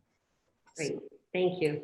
And I do want to open it up to people, but I have two other quick things I just want to mention. Well, and they both might be parking lot concepts. But first, in terms of the Metco students, I know that you know, one of our concerns has always been making sure that they have enough of a cohort that they feel supported when they're in the schools. Now we're splitting everybody in half, doing it alphabetically. We will be splitting that number in half also each day. And so I just want to make sure that, and clearly you have a focus on it here, but I want to make sure that we're saying out loud that we have enough of a focus on ensuring that the Metco students coming in from another town feel that they still have enough cohort support. Yeah, Mr. Nemici's here. We've run those data points so that we're sure the split is healthy for those kids too. Okay, great. Yeah, Laura, do you want me to share those numbers? Just rough numbers off the top of your head is fine. Yeah, I mean, for the middle school, I'll start there. The numbers are fairly balanced, where, you know, we do the split AK, you know, alphabetically AK and LZ, that's roughly 19 to 14 in terms of how that balance looks like. And then for the high school, it is a bit imbalanced, where we have 42 students to 21. So we're looking to get a little bit creative there. And then for the elementary level, given that we are looking to have all students in school Monday through Friday, I don't think we really need to explore, splitting students up in that area. So the high school is where we just need to get a little bit creative. Those numbers. Great, thanks for keeping that high on the radar. And the last piece, I've mentioned this to you before, Lori, but in terms of the all remote plan, I know that that's still yet to be defined in further detail. I just want to put out there, like Cynthia said, in kind of a parking lot, have it on the radar sense, that for those students who opt out of in-person learning, we want to keep in mind that for a lot of those students, it might be the parents saying you need to opt out for some reason, that those students are going to be probably really frustrated and have a tough time with this, and that it will be extra isolating for them. Whereas in the spring, at least everybody was remote. For those 10% who are going to be remote, it could be really difficult. So just any ways to include them and help them still feel included with their peers somehow would be much appreciated. Yeah, absolutely important point. Yeah. Okay, I'm done with my list. Wally, Just to add to that question about keeping the kids involved, we have a social emotional expert that we work with, Dr. Rachel Polliner, and she gave us a great suggestion today about buddies between kids who are working 100% remote. So we're definitely, I would say the staff and our experts and our administrators are all working overtime to figure out those connections. And I would just underscore the point that Lori made, that for all children, the schedules moving from in-school or hybrid to all remote would remain the same. So that, the days would start and end, when they would be Zooming would be the same time and so forth. And that's to provide that organizational consistency that kids will flourish under. Great. Thank you. Any other comments from committee members? I have a couple of just quick questions, if I'm allowed. Yep. Of course. With respect to the afternoon schedule or for the elementary age kids, given that we don't have a one-to-one tech program in the district, if that stuff is going to be required, are we working out like some equity issues there for people that don't have multiple pieces of technology in their home? If, because things are going to be required at specific times, that you can't just have your family laptop and pass it around like we sort of did in the spring. Right. So we are very acutely aware of the need here and are working with Peter Kelly, our IT director. So we have, you'll hear when we get to the budgets, that we have money allocated at each elementary school. I was going to bring this to you Thursday when we meet. So this is a preface to that, that we're actually pricing out what the options are for some kind of remote one-to-one environment, because yes, they're going to need access. So I can bring more detail on Thursday when we come with some of the options we're considering. We could do a survey on that could be need-based so that we don't overbuy something. Yeah, we're looking at a couple of ways to come at it. One thing we've heard from our technology people is the more consistent the device the kids have, the easier it is for us to manage things. So I think I'm going to bring you as a committee a few options. The good news is our budget lines are healthy. So it looks like most, depending what tool we use, of course, which I don't want to have that debate tonight, but we can do that Thursday. I think our money can go pretty far to get us through the crisis with some easy access for the kids. So in those afternoons, will there be scheduled times that children are required to be, present on a Zoom or okay. It won't be all afternoon, but it'll be some of the afternoon, and that will be a lot of when they're using some of these academic platforms. So they do need access without competing with the other siblings at home, for sure. Right, but I guess my other question is, will there be like specific times? Student A has to be engaged from 2 to 3:15 or okay. And then my next question is, now that we're using Google Classroom in elementary 3 to 5, are we going to be giving kids like a CPS email address? I know, like, for example, my 5th grader last year, that would have been helpful. If he Yeah, was- so actually you have to build that on the backside of Google Classroom to even set them up. We turned it on last year for about, I don't know, I'm looking at the elementary principals and smiling. We had it turned on for about 10 minutes last year and then turned it off because we hadn't set the kids up to use it appropriately and we were going to quickly be in another issue. So they already have them, just to sign them on to Google Classroom. So we can talk about what to use them for and how to set that up successfully. Then my final question, I promise, is when I love the idea of this COVID handbook, and I assume that that's something every parent will get, because I was looking, like, for example, on the draft reopening plan that you sent us, on we talk about if there's a COVID positive case and sort of what the workflow looks like. So all of those kinds of that nitty gritty parents will see and understand. That's correct. Yeah, so some of that'll keep coming out of the district level. Like I think that example will be a district level piece that continues to come out, and they'll be pushing out at the building level in those handbooks, really nitty gritty details of logistics at the school level. Okay. So there's more detail to come for sure from all directions. Okay. Okay. Go ahead. Can I ask one quick question here? Sure. Even with very careful planning, there is no real final plan because we can't be fully prepared what is going to be ahead of us when kids actually arrive on campus. There will be a good number of parents that as they are waiting to see what the structure and what the return will look like to make a decision. There is a good number of parents that will wait to a month or couple months to see if they will have the level of comfort to have the children return to school. Just wanted to ask Dr. Hunter, how much of flexibility does the region has to adjust the logistics of allowing the student into face-to-face less classes? Yeah, I think that's from our perspective too, is how many variables do we want to manage at the initial start of school? So initially my thought, and this was a recommendation we can keep talking about, is that we would re-enter kids at the quarter and trimester marks, which is November and December, if they elect to go remote at the beginning. Initially, I was wondering if we could do it at the end of September. I think as we get going, we'll know if we can be more flexible in terms of moving kids from one model to another.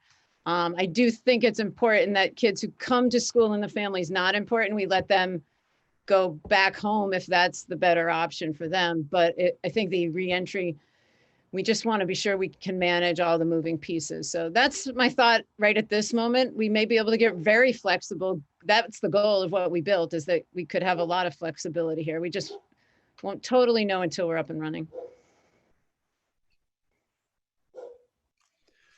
Anybody else? Ollie, as we get into public comments before we start taking them, I just want to comment on some of what we've heard. We've had a lot, as I mentioned, we've had a lot of parent emails. We've had some community member and grandparent emails. We've heard from teachers, somewhat through the administration. And I guess I just want to kind of put out there and acknowledge first that there are some real concerns in a lot of directions, and we hear them and we feel them personally.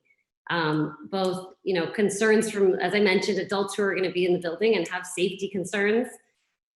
We feel that it's real, and concerns of parents for kids, both the safety virus related, but also the social emotional health. And we've heard loud and clear the need and want and desire to have kids back in school. And I hope it's clear that that's been our goal here and trying to get to that.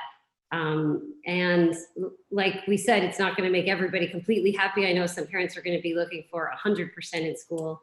But I guess I just wanted to put out there, we understand that desire, and we've heard some really strong emotions, and we do feel it, and we still do want to hear comments. But I just want the community to know that they're being heard when those things are said. Very good, yes. And just to kind of echo that, I think everybody would like to have been able to bring all the kids back to school and go back to quote unquote normal. But, you know, we've done everything we can to get to this point. And, you know, it is going to be somewhat fluid as we go through this next 3 or 4 months. We don't really know what to expect. And obviously, we'll be keeping a very close eye on things.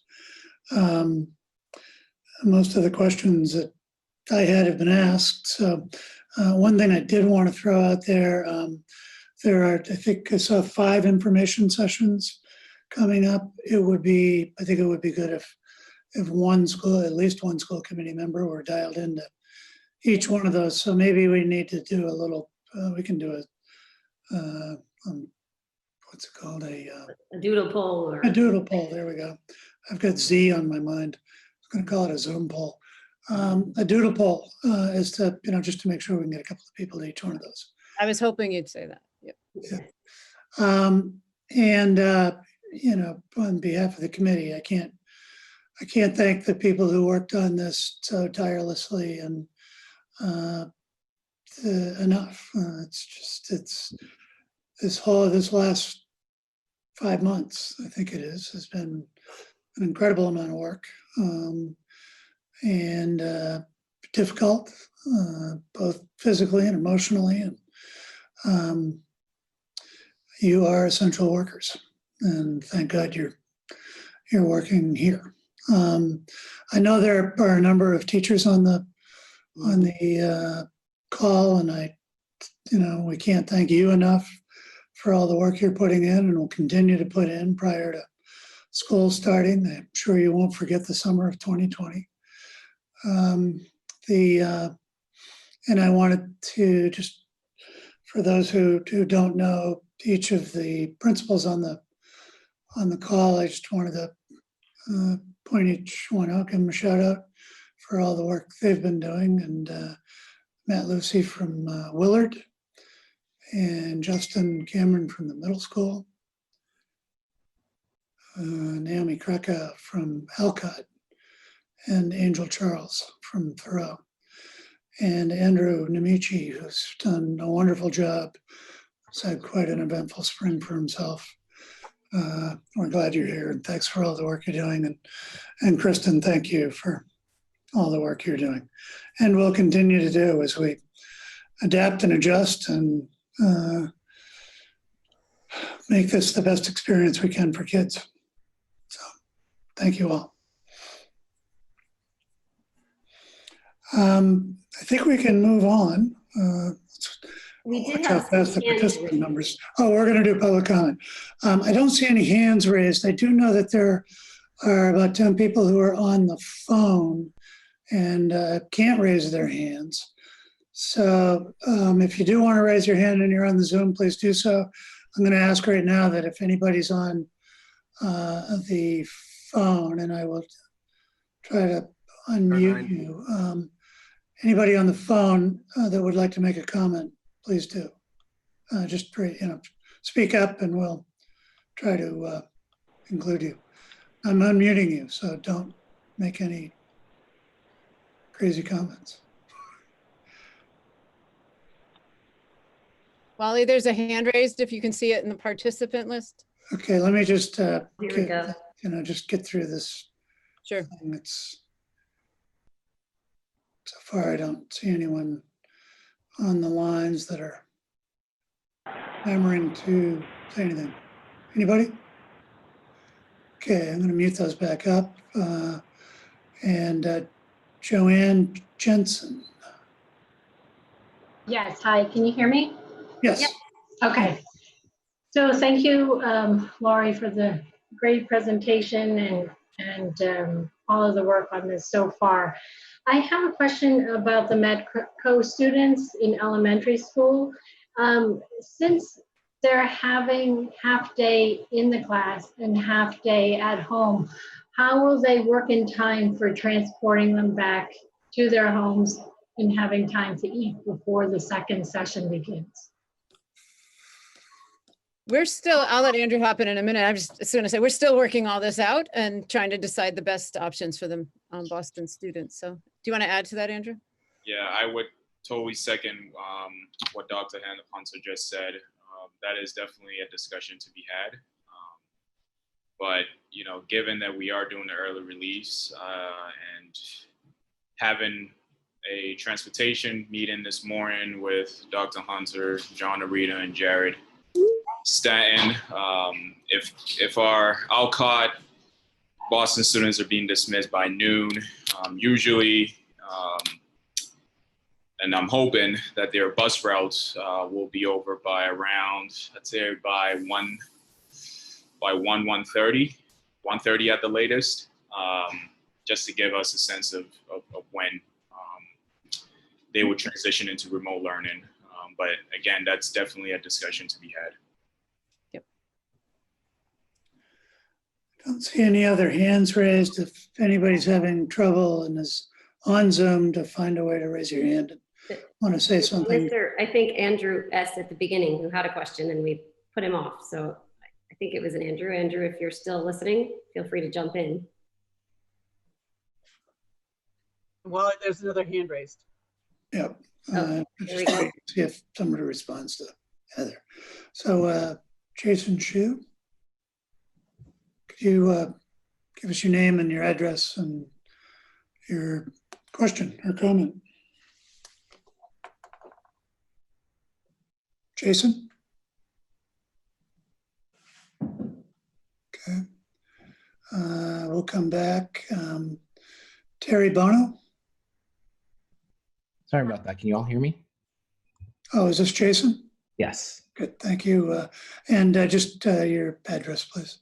Yeah, it's 205 Hunters Ridge Road in Concord. Great, thank you. I just want to say thank you for sort of putting all this together. It looks great. I just have one question targeted towards kindergartners and sort of the remote learning. And apologies if you stated this, but is it fairly structured, and sort of what's the targeted time range for that? And then the second question related to that is, what is your best guess in terms of like the level of like parent facilitation that might be needed for the remote learning? Great questions. And kindergarten, I'll let the elementary principals join on this to answer at any point. We know for sure that they are the ones who are least independent in remote learning. So we're going to be approaching it that way, with the activities being, the gift we have now is that if they're coming from school, they can actually have hard copy, they can have paper. It doesn't have to just be computer-based remote learning, which I think should add to some independence. And teachers can set them up for success and give them the task ahead of time and really learn it. That was one of the primary reasons we wanted every student in the classroom every morning. That said, we're going to try to also be sure that when we do set them up, they've got things that they can do with minimal support, perhaps a little, boost to get them started, and then they're off and running. Do any of you want to add to that as we're in the early phases of developing the afternoon piece? If I could just add and do a little plug, we are preparing some parent education webinars. So how to work with your kid when your kid is receiving remote instruction. And those are going to be for the kindergarten through grade 2 parents. That's going to be on Monday, September 30th at 6:30. And for the parents of older kids, grades 3 through 5, it's going to be on September 1st. So hopefully that question will be answered, and a whole lot more about how to support your child towards independent learning when they are at home learning.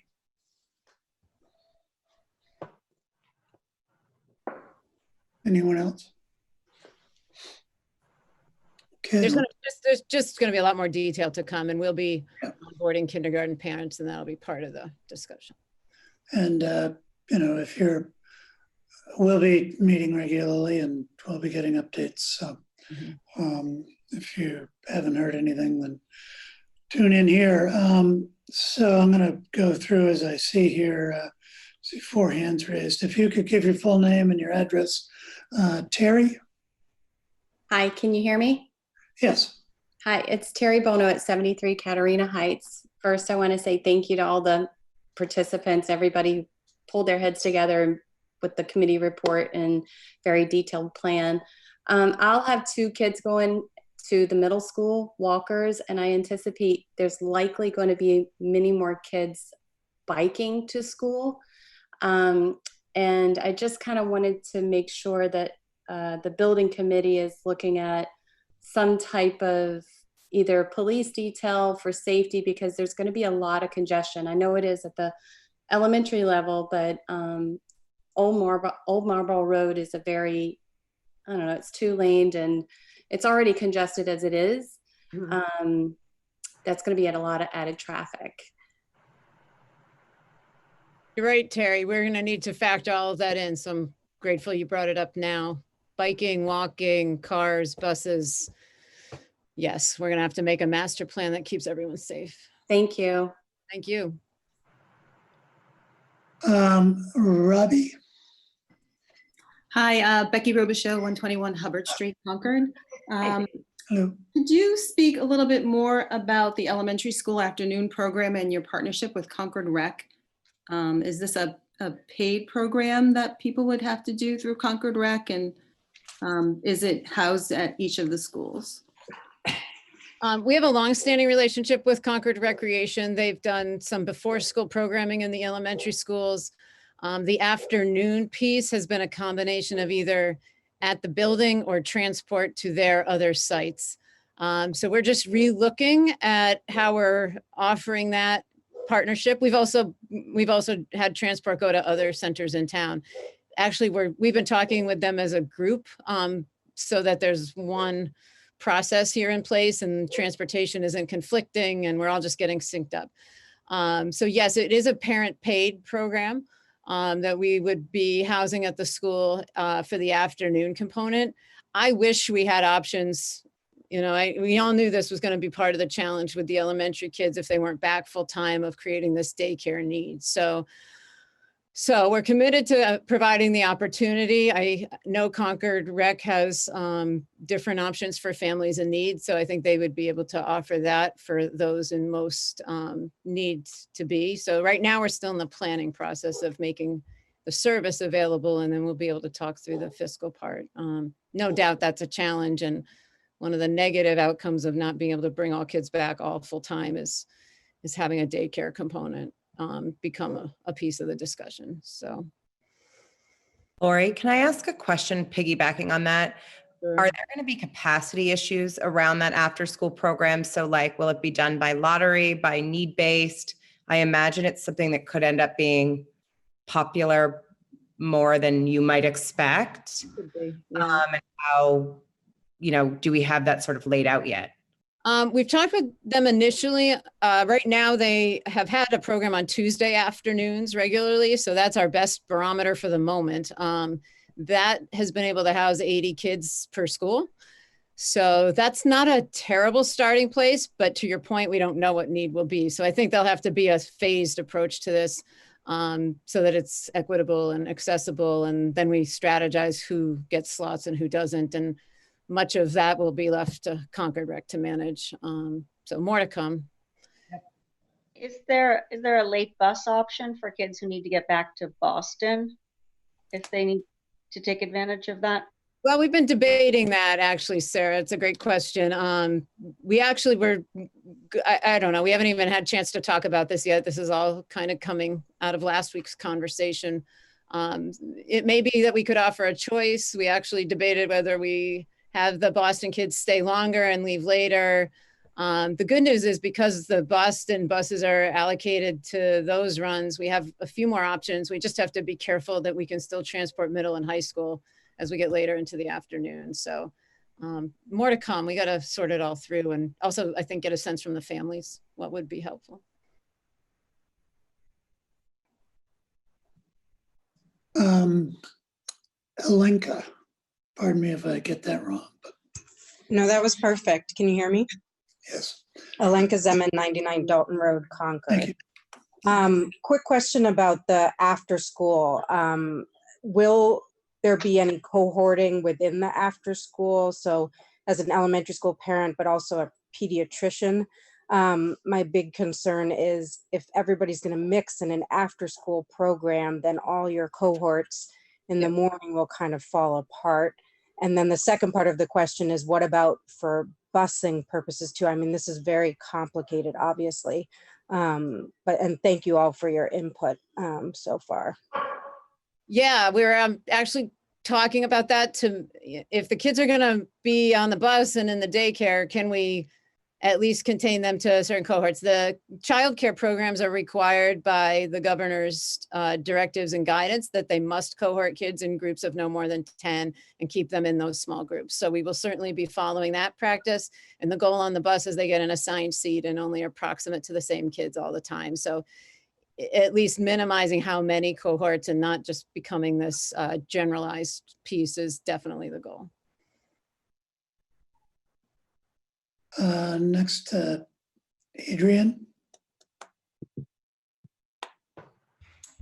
Hi, this is Adrian Principe. I'm at 78 Neshoba Road. First, I just want to thank you guys. This is an incredible undertaking, and I think that you're being super thoughtful in everything that you're doing, and it's just really impressive what you guys have been able to put together, so thank you very much. The question that I have, particularly for elementary school, K through 3, is how you're thinking about balancing and prioritizing screen time with offline options in the afternoon, especially for those younger kids. And if you thought about how some of those younger students, will refuse or will not want to get on Zoom calls, and how you're going to deal with that situation. Do any of you want to answer that? We certainly are very aware and balancing it. I think I'll just answer and you can hop in. The afternoons will be a mix of activities. Like I said, the real positive this fall is that they'll be leaving classrooms and they're going to have this learning luggage, and we're going to have built a whole tool of resources that aren't dependent on the screen. That said, I think we'll also be trying new ways to use the technology. Kristen's been working on virtual field trips and things like that. We know Zoom for young kids and larger groups is really minimal. It's great to see each other, but it's pretty hard for instruction, just maintaining their focus and attention. So I think if we use it in the afternoon for littlest kids, it's going to be small groups and individual, and not large groups at all, probably. So we're sorting all that out, so there'll be more detail to come, but absolutely balance is the goal, as well as it is during the school day, to make sure that, the live instruction really maximizes all those benefits of being together and all the materials, and, not online all morning while they're in school. That would be counter to the point. So, thanks. So yeah, I would just echo what Dr. Hunter said. All the elementary kids specials will be in the afternoon. So that means that they're going to have art, PE, music, Spanish, and library. So a lot of those have games and read alouds, some pedagogical techniques that are already incredibly engaging. Kids like to be there. I mean, many kids show up to school for the specials. That's what is one of their draws. The number of kids who've told me that PE is their favorite, subject that they study in school is a lot. So we're excited for those opportunities. That being said, that's only about 50 minutes in the afternoon of about 3 hours of time. So they won't be on Zoom for 3 hours. They will at most maybe be on Zoom for an hour and a half, depending on, any small group instruction that they reach. So, I would say this was probably the single most driving point for us trying to get all elementary kids back to school was, this spending so much time on a screen for their young minds. So we're really trying to balance that. And Kristen, if I could also add, it's also an opportunity for us to do some work in science or in social studies, being outside, making observations, seeing nature, a flipped classroom model where doing reading ahead of time for the following day. But it's about more active engagement and less screen time. to balance, but to take advantage of the time they're having during the day in the morning, and then what can they do in the afternoon? The answer is just not get back on the computer, but rather engage in different ways. So we see it as a broad array of opportunities, just not technology. That's awesome. Thank you so much. You got it, Adrian. So, Wally, before we keep going, can I make a comment here? Just that I see 3 more hands, and only because the hands keep continuing. I just want to remind everybody that we do have several Q&A sessions scheduled for next week, although we could probably keep going on this for hours here. We do have other topics to hit. So why don't we take these 3, and then if there are other comments that you want the school committee to hear, by all means, we take public comments. But if it's more questions, as opposed to continuing to add them, why don't we move other questions to next week? Does that make sense? Or Heather, we're all of us are open to emails before. Anytime, absolutely. Questions you don't want to wait a week for, by all measure, send us an email. Yes, definitely. Tracy. Hi there, Tracy Morano, 39 Partridge Lane. I just have 2 quick questions and then a comment. First question is if there is a change to the calendar, when will we know when the first and last day of school is? And the second question is for students on IEPs, if you do reduce the number of days from 180 teaching days, how does that affect those kids? And then I guess my comment is, having older kids, I think it's really critical to recognize that there are a lot of mental health issues, especially at the high school. And with the lack of socialization that these kids have had since March, I think it's important to build in some safe socialization for these kids during the school day, because they're really all craving it. Thank you. We agree with that point, Tracy. I'll answer the calendar pieces because they don't know what I'm going to say later on tonight. We're bringing a first round of recommendations that we had initially thought would be something we try to fast track. The only reason we're slowing down, and this is coming out of the calendar committee, which is comprised of the teachers and school committee and administrators, which is our normal, typical standing process. The only reason we slow down is because there's a lot of talk at the state level of changing the required amount of days in school and lowering that. That said, that doesn't mean we're lowering our expectations for kids per se, especially special education students. We need to hone in on finding what gaps they've had in services and, making sure that we're addressing those needs. So I don't think we're going to let this go past next week because people do need to know. So we just want to let the week play out. So I think we'll talk briefly tonight, again on Thursday, and then discuss a vote on Monday night of next week. Carrie.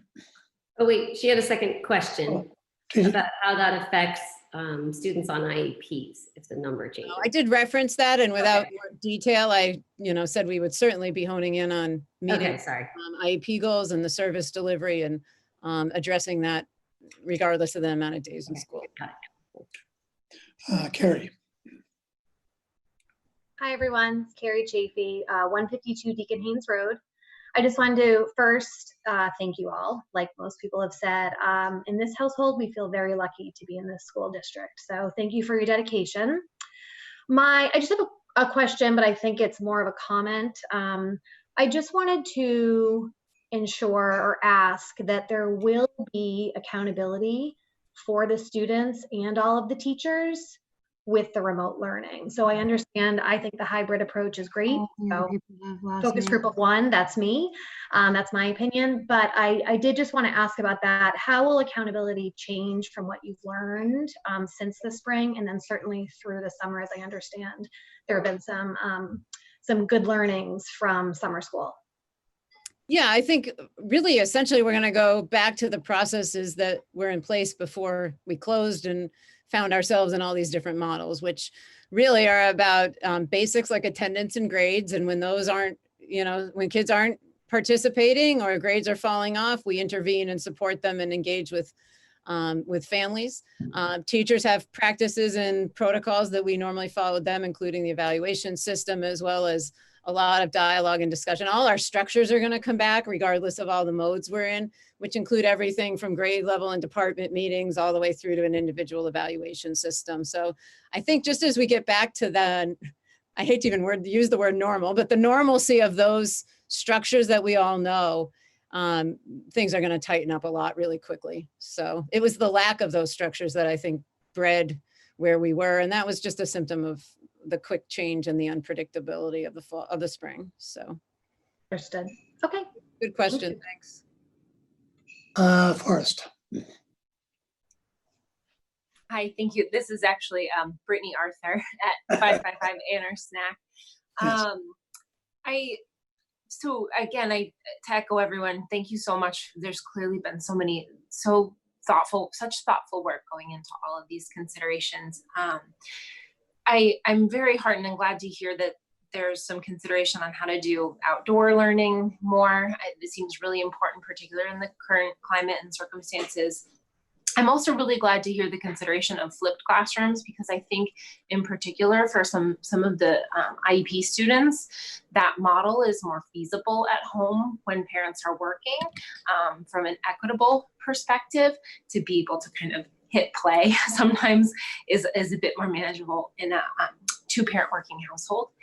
And that kind of leads to my, I guess, question and comment. So I'll call it a comment, but I know you've mentioned there's not that much clarity yet for special education services, but for students who have a para or an aide, I'm curious if you could comment on that, or at least make sure attention is given to that in future discussions about how that would work in supporting the remote learning, because last year it didn't really work out too well. And then just any of the other safety considerations in the in-person setting, since distance may be more challenging. Sure. That came up. I was on, Ruth Gruby's not here tonight. She had, believe it or not, she's managing a doctoral program this summer on top of it all. So she's got her weekend seminar. So she did pop over to a couple meetings today with me and a couple of the administrators, and next week we'll be bringing the teachers in. That exact question came up. We believe depending on how IEPs are written and the service delivery mode that we're in with tutors and assistants, that they're going to be available to the kids in a much more normal, typical fashion. And if a student with a one-to-one assistant assigned to them is on a remote day or an afternoon remote session or a hybrid session on the off day, the assistant's going to be following them, and all the way to the more programmatic supports that we offer, perhaps in lieu of one-to-one support. So I think that's going to feel a lot more typical for sure. Just in terms of the safety practices, I do think the state's done a really good job in the special ed guidance outlining additional safety practices for staff that service kids where the 6 feet is going to be not a reality, just because of the level of support that they need and the physical proximity. So we're studying those and working through those already with some of those staff and what that will look like. And I think it's going to be all the way to the individual child, and having talked that all through before school starts. Great. Well, thank you for this update. Now for the main event, with Jared Stanton telling us about budgets. Before we get to that, we've been at this for a couple hours. Do we need a couple of minute break here to get a cold drink and whatever else, come back? Before everyone goes, just to echo Lori, because I didn't want to seem like I'm cutting people off from comments or questions. The emails, in case anybody needs them to reach the school committee, is Concord School Committee at concordps.org or Concord Carlisle School Committee at concordps.org. So feel free to send questions there, or of course to Dr. Hunter at lhunter@concordps.org. Just wanted to throw that in, and to thank everybody for coming to this part. You're welcome to join us for the rest of it too, but thanks for the participation so far. Okay, so why don't we say we'll be back at 7:10. Great, 7:10. Okay, 4 minutes. Okay.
If our Zoom administrator is listening, could we make Jared the co-host? I can't seem to do that even though I'm a co-host. There we go. Okay. Asking you shall receive.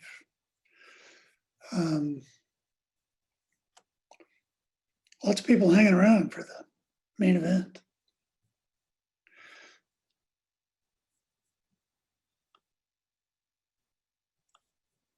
Wally, we got confirmation that the meeting was broadcast live. Great. Good to know. It looked like we were able to get a few more on here than 300. I counted at 1.348, I think. I don't know if we were letting people in and bounce people out, but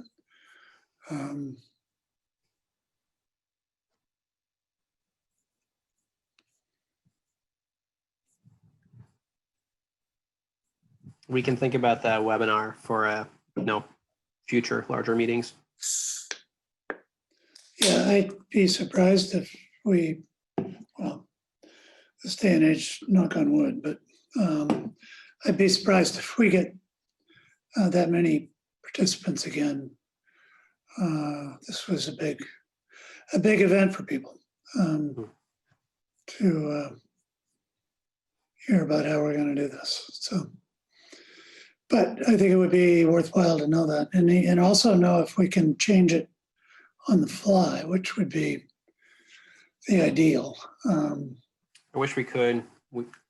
They're unique hyperlinks. Yeah. Just one thing I was curious about. We've got these students who are going to have multiple Zooms throughout the day. I wonder, so many institutions are doing this around the country. I wonder if anybody's come up with a way to effectively, here's the schedule, here's the list of Zoom calls you're going to do, and it just connects throughout the day. Because I can imagine there will be people who,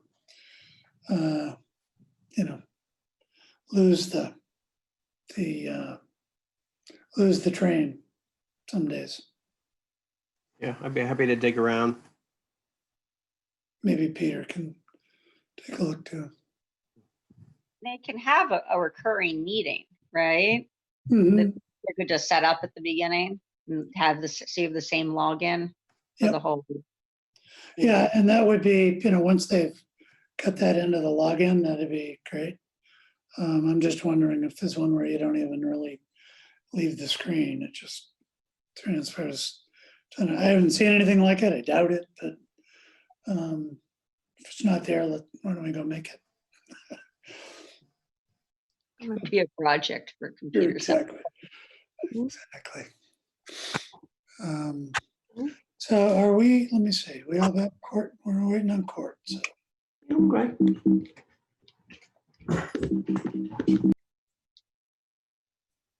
There we go. Okay, why don't we get started? We're down to a small group, only 109 now. Yeah, it's a normal night. Right. So Jared. Great. So I will share the screen, and I think Laurie is going to start us off. I believe the first on the agenda is the high school. Do we want to do the high school first? Sure. All right. Okay. Let's see how I can do this.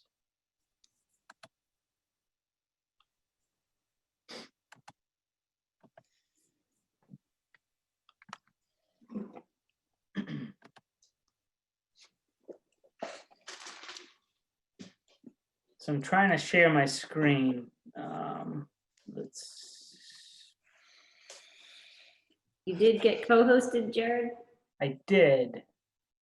Is this isn't what's on the agenda, right? This is the presentation. No, correct. Yeah. Because if you can't do it and you want to send it to me, I can try it. I think I can do it. Let me see. One more try.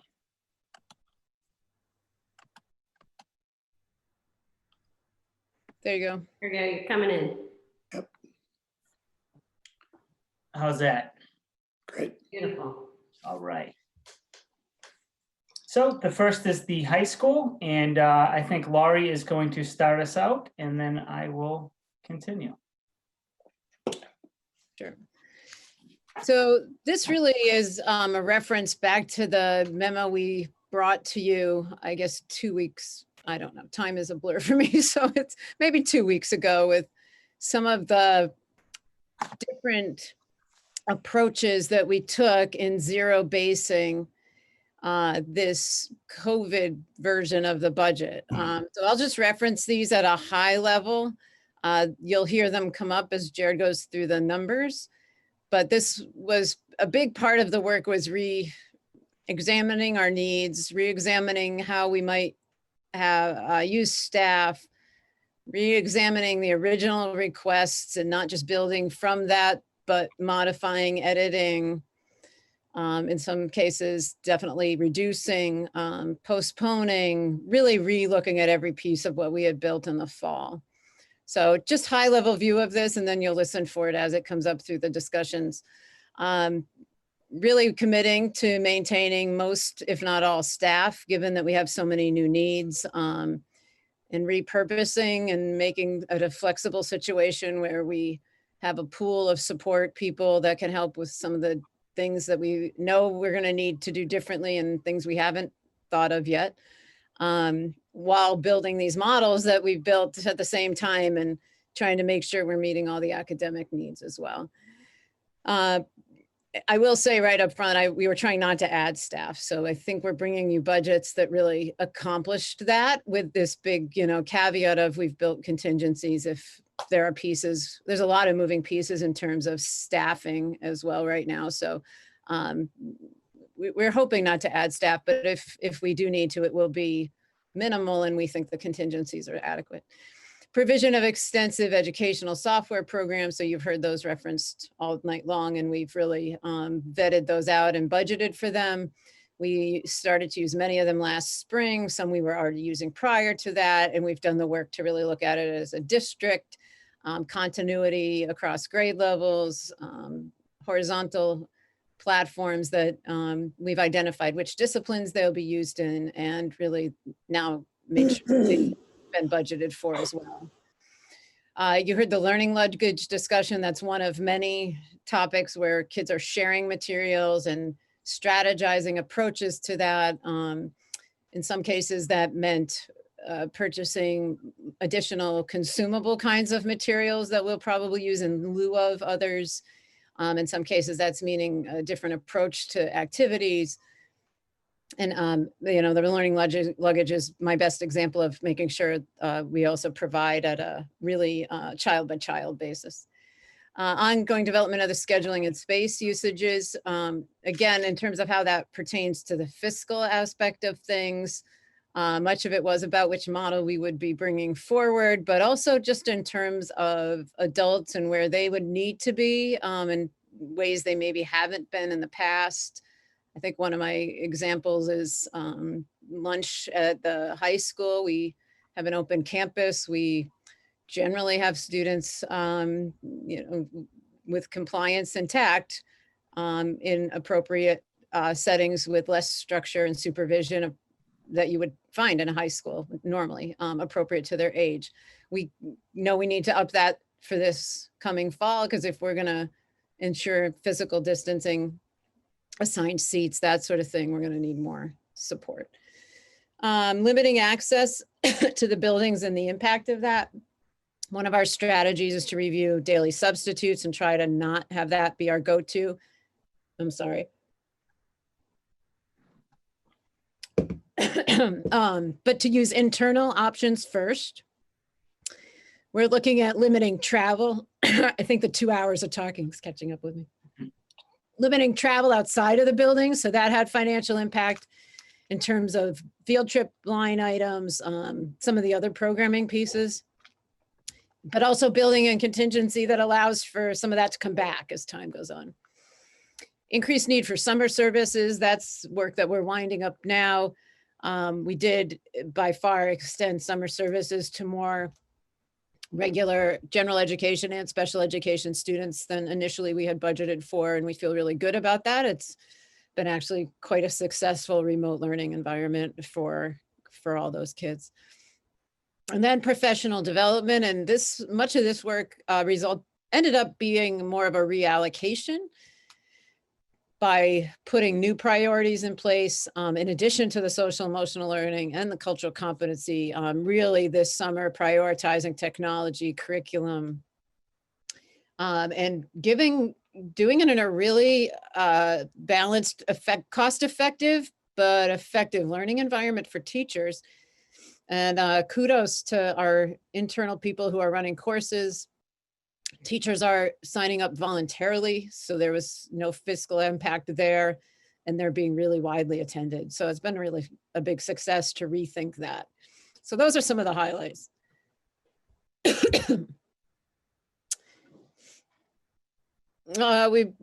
We knew we were going to need to look at curriculum delivery in certain programs. You heard me talk about the arts and extracurriculars.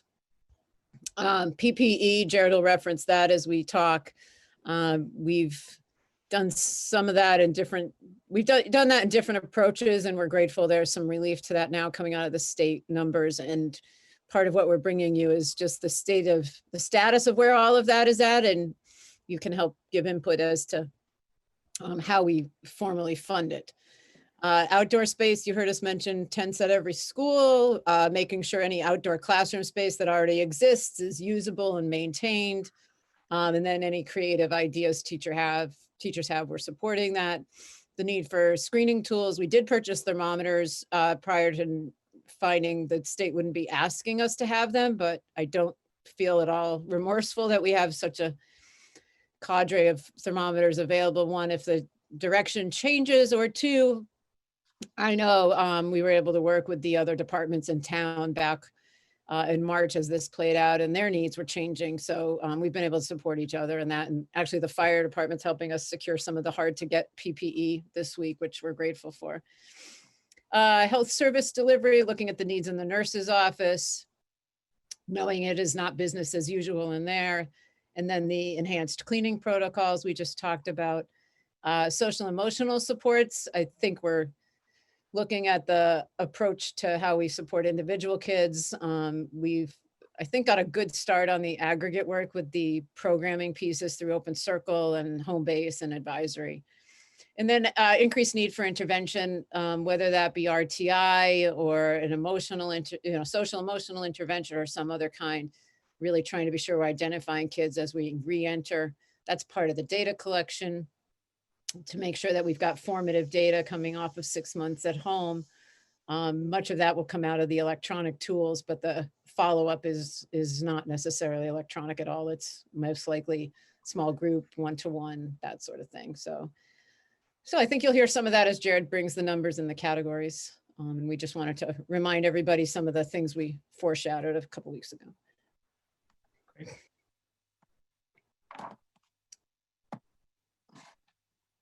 Thank you.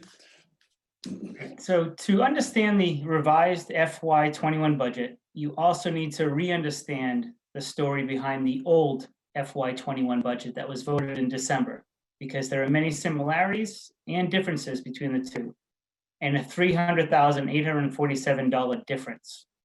I will compare the two budgets throughout the presentation. We took the same zero-based approach that we took back in the fall, and we reviewed every line. You've heard me say before, because we do the budget so early, it is often outdated soon after the committee votes it in December, especially when it comes to staffing needs, and we are always looking to improve transparency and process. This revised budget will look very different than the one you approved in the winter. The process was very difficult due to all of the unknowns we faced, which could change drastically at any time. The team had about 4 real weeks to put the budget together instead of the 8 to 10 plus weeks we are accustomed to. And we put this together with a crisis literally surrounding us. This was a true team effort, and there was thought and discussions with every budgeted line. 10 days ago, just when I thought I was wrapping up both budgets, the state announced a $182 million plan, which will give districts and charters $225 per student for COVID-19 related expenses dating back to March 1st. We expect to receive approximately $297,000 at the high school, and this money will greatly help us offset some of our budgeted costs.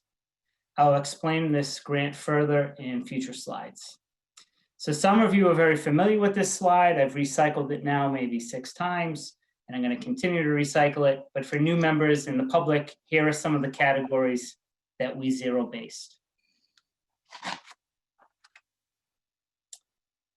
So this next chart is the FY21 new school committee budget versus the FY20 budget by 1,000 function.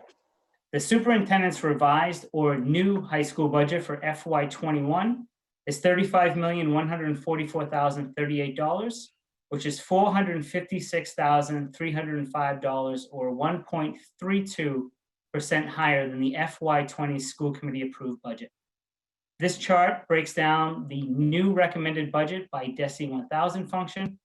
As you can see, I broke down the new FY21 budget and compared it to FY20's school committee budget.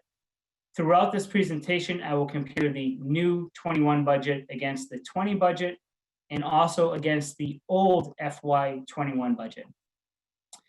Therefore, I ask to please just hold your questions until the end because I hope to answer quite a bit of them as I go through.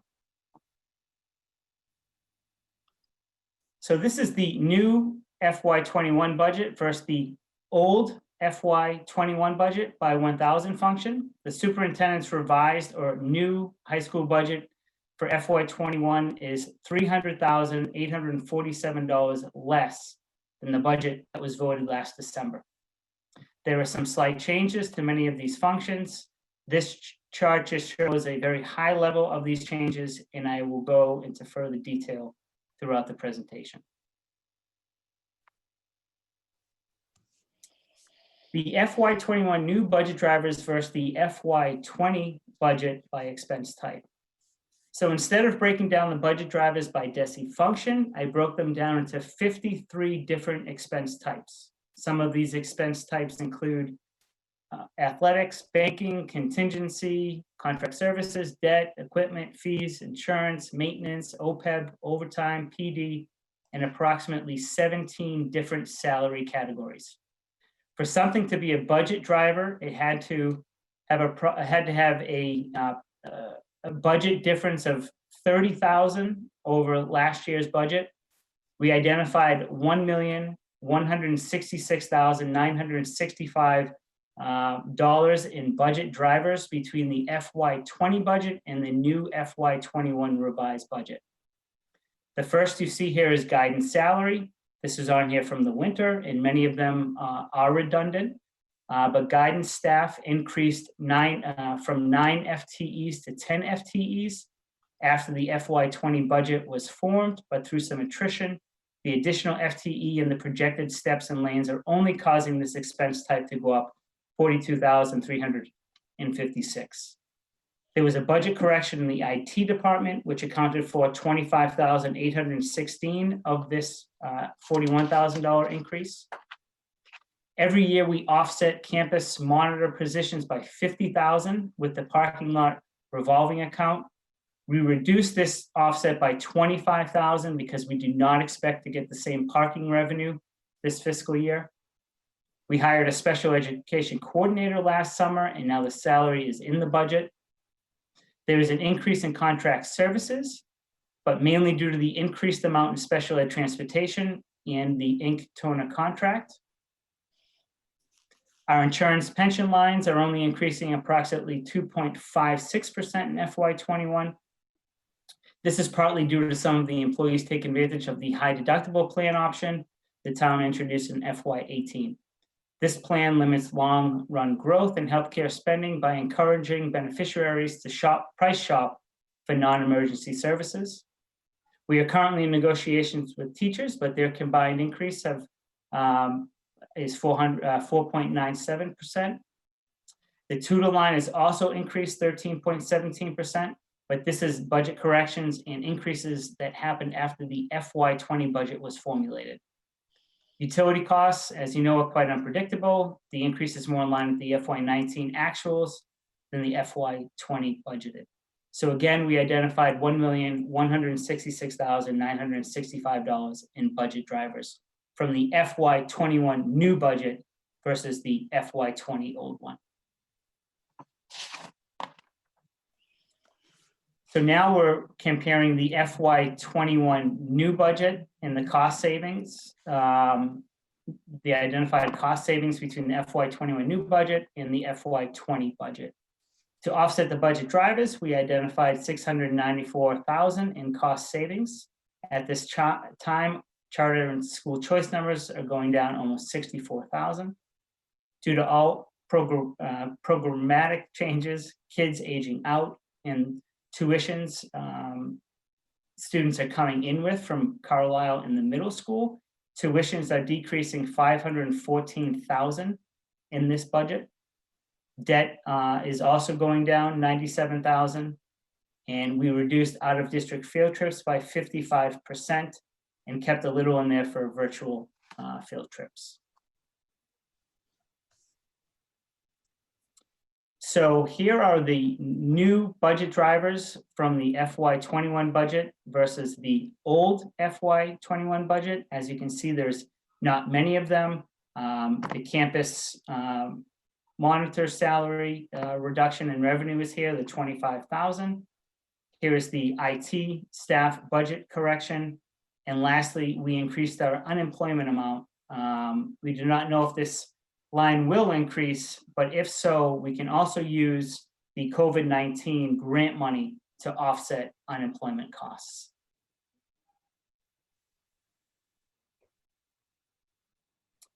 So after reworking every line again, we were able to identify $303,675 in cost savings from the new budget versus the old budget that was voted last winter. We reduced contract services across the board, but the biggest savings came from ground maintenance, and we would do more within. We reduced our equipment needs. We were also able to purchase a maintenance vehicle with FY20's monies, which reduced FY21's obligation. Overall, total salaries have decreased $132,000 after reworking them. We reduced short-term subs, and we will fill the needs with these existing staff. Lastly, supplies, materials, textbooks were also reduced across the board. There were many things in the new budget that stayed the same as the requested budget in the winter. The budget for special education tuitions has remained the same, although we have prepaid $260,806 with FY20 surplus. This can reduce the new budget if the committee chooses to do so, or we can leave it to offset FY22's potential amount. OPEB stayed the same, but that's also another area where you can potentially reduce. Debt, early retirement, legal, sick leave, utilities, workers' comp, and insurance have all stayed the same from last winter's budget. I broke the FTEs into 18 different categories. This budget includes approximately 208.16 FTEs. Some administration, clerical, HR, and maintenance staff are split between the two districts. This also does not include our driving staff FTEs.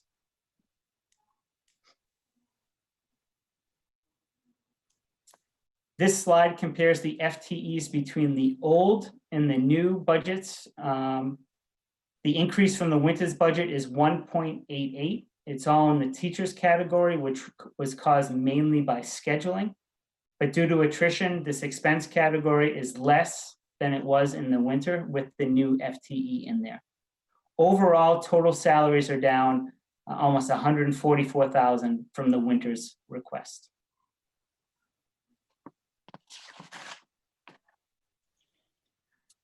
In addition to the general fund, the district receives additional federal and state grants that offset expenditures or salaries.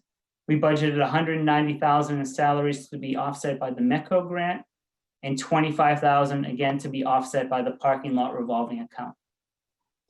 10 days ago, we learned about the $182 million grant to be used against COVID-19 related expenses. At this time, again, we expect to receive about $297,000. these will be used for things like masks and gloves, all the PPE, the tent, software, thermometers, etc.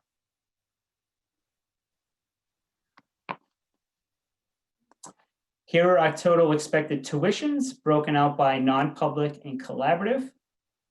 Also, we have our tuition offsets. Our current numbers include the prepaid amount and can be used to offset this budget request, or again, set aside for the FY22. At this time, we have about 35 out-of-district 35 out-of-district students at the high school.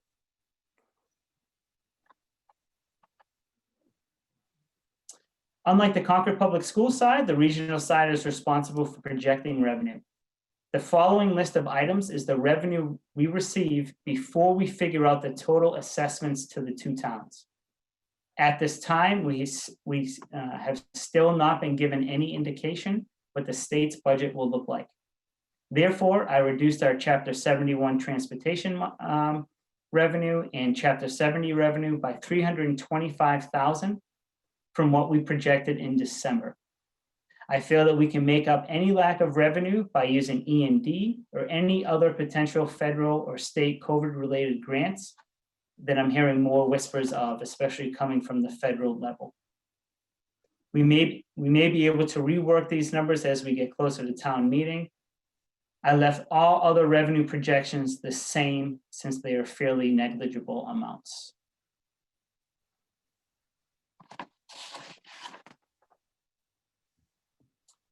Based on the regional agreements, assessments are dictated by the October 1st enrollment. According to the October 1st enrollment, Concord had 76.1% of the enrollment share and Carlisle had 23.9%. This is an increase of 0.85% for Concord over FY19's October 1st number. The operating budget does not include debt or transportation. Therefore, we break out the revenue into three different sections. The operating budget is $30,047,548. We then reduce that amount by other state and local revenue that I went over in the previous slide. Therefore, the amount to assess above Chapter 70 and local revenue is $27,091,287.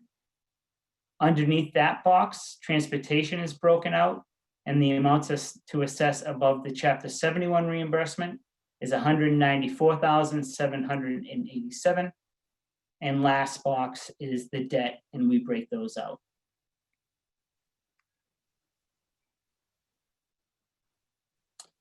So here are the new assessments, because we were expecting a drop in state aid by $325,000, but our budget only dropped $300,847 from the winter's request. Assessments actually went up $24,153, and this increase, and we reassess these to the two towns. New total assessments has increased $712,155, or the total amount 2.68%.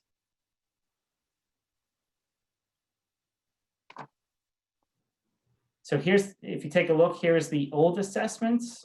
You see that the total assessments were $688,002, which is the $24,153 less than they are right now due to the loss in state aid. So at this time, we prepaid approximately $260,806 in special education tuitions and another $351,000 in IT laptops. These can be used to offset FY21 assessments, the FY22 budget, or a combination of both. So I wanted to illustrate what assessments would look like if we did offset the new requests with the FY20 prepayments.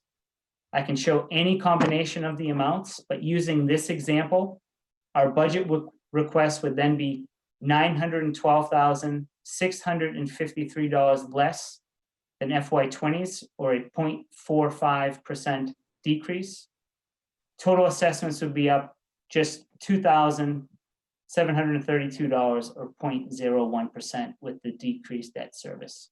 So that's if we use the, if we included the prepayment amounts.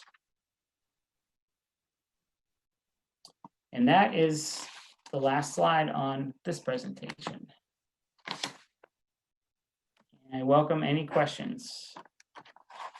A lot of information, a lot of numbers. Thank you. Any questions on this? I have a question. We had some retirements, teacher retirements during this COVID time.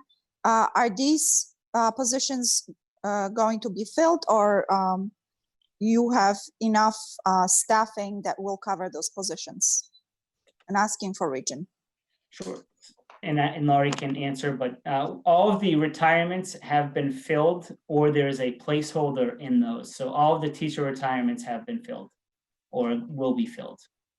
We took a very conservative approach to hiring, though. Those positions I froze all the hiring until just last week, until we were farther along in this budget process. So we do need to fill those positions in order to meet the schedule and the course enrollments of where the kids are placed. And they're very specialized positions. Several of them are chemistry and very unique that you need to have a specific license for. So we have filled them as of last week. Once we saw this budget was coming along, and we did wait it out to be sure that we knew what the finances were around it. And we put a strict salary message out to the principals and look to be sure that we're coming in at a reasonable place.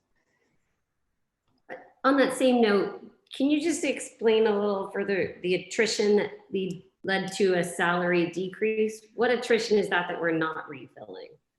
So any of the outgoing salaries that might have been, high 110. Okay, hiring lower. Yeah, so we budgeted that at roughly 75,000. Okay, so that's the combined total of all of those multiple decreases. Gotcha, thank you.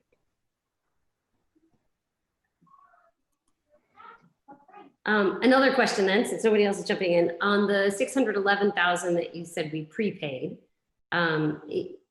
is it, I would guess that our assumption is that we would put that towards the budget so that there is less of an assessment, but is that a question or a debate, and what would the other options be to not do that? How else would we use it if we did? Guys, I'm in a meeting. So it is an option. That's absolutely what we wanted to bring you, was a set of choices to look at what number, what strategy you wanted to use, both with the technology, with the prepays. And at this point, we really did want to bring you some things to talk about and decide and figure out what numbers you wanted to aim for. If you offset, we talked about this, I think, a month ago. If you lower numbers in this budget based on what you prepay, then you could face the challenge of having to get those numbers back in FY22 versus leaving it in. And then perhaps you've got options to prepay this spring. There's always a tug in my heart of getting too much in the habit of just always prepaying stuff. It's hard to track budget to budget, but at the same time, it's a bit of it's a strategy discussion in terms of where we think FY22 is going to land as well. So, which also lands to the contingency discussion, because there's so much up in the air. Do we need it as contingency? One of the good things, and I did report this before, is at the high school, we do have a maxed out circuit breaker revolving account balance. So we do have essentially $1 million as special ed contingency, not including this 260. And Jared, you're closing E&D at the maximum. So the E&D will also be at the max. All of the revolving accounts at the high school, athletics, food service, are in really good position at this time. Okay. So the benefit of this presentation would probably alter my questions, but I don't feel I can responsibly go through all of my questions real time and figure out is it going to be possible to ask some questions on Thursday? Yeah, I would say some on Thursday, and then next week we have Monday night, and we also have a budget workshop scheduled. So I think there's a number of opportunities upcoming. And then a big question I have is, when are we going to see some kind of budget for the grants, as we call them? For the COVID grant, so right now, it's kind of open-ended. So what we've already had some COVID-19 expenses at both levels, and it can go back to the first. We plan on going back and probably charging this grant. Okay. But it's not something that I would actually recommend right now, zero basing, because a lot of it is going to be reactionary. We're getting a lot of quotes on a number of the maintenance and HVAC things that we are doing. So I don't know if that's something that will be, and we only found out about it 10 days ago, but I think giving a continuous update to the committee, every month on where we stand, because we have until December 30th to use that money, might be beneficial more than trying to figure out what our costs are going to be. Okay, so here's my question regarding one of the biggest expenses. One of the bigger expenses is software platforms. And I assume we need to make those decisions fairly quickly. It will not be as much of a rolling thing. And my other concern regarding this topic is, I think that once teachers have the advantage of using some of these tools, they might want to use them post-COVID. And we have to be careful because they could get very expensive. And we don't know if we're going to have this grant. We might need to do this next year. I hate to think that. And we just don't know. So I think we have to be very cautious of the, not free, very expensive tools. And I just wanted to know if we could get a little bit of a picture on that. Yeah, so Cynthia, we actually zero-based and Kristen's still on, so she can pop in at any time because she's been working hard at this. We actually zero-based all the software platform, and we've budgeted for those. Okay. So they are in the budget, and then that means there's ways to maintain it. But we agree with everything you just said, that it needs to be continually reviewed. We actually did some of that as we zero-based and weeded out some of the previous software that we'd started to accumulate.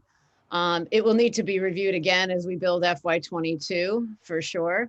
To Jared's point though, we could take the costs that we budgeted for and for FY21 allocate some of those costs over to the COVID grant and offset the budget. So we're in a place where we're well financed for that because we didn't know we were going to have the monies, but that doesn't mean it couldn't become part of what we use the grant for and allow other ways to manage the budget. So because we can use that money in any way. It does not have to be COVID related, or does it? It does have to be COVID related, and it can really, should be PPE, computers, softwares.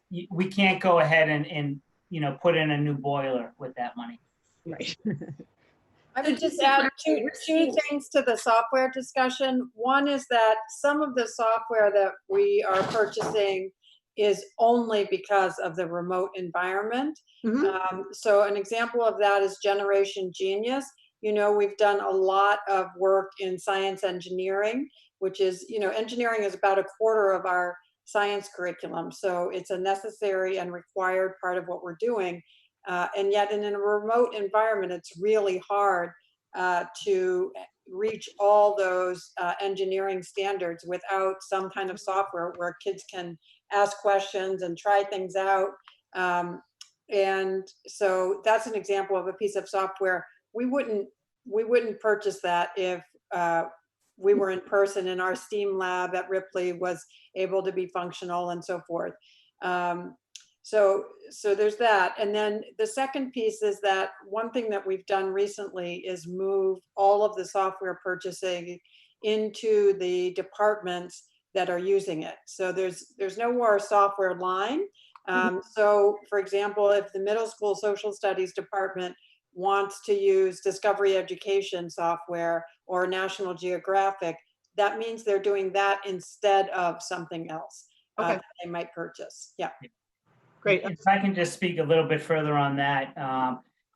In this process, this last 6 to 8 weeks, that was the toughest thing that we did, but I feel that we have such a handle on the softwares right now because of Kristen's idea to do that. And now each department, each school, they're going to be held more accountable to what's in their lines because everything is broken up. So if something, you know, brain pop is broken out by the 3 or 4 schools, each line, or, you know, 10 different departments, they're all broken up. While it might sound like an accounting nightmare, we do have a great way that we can figure it out in the system and track it well. So. Okay.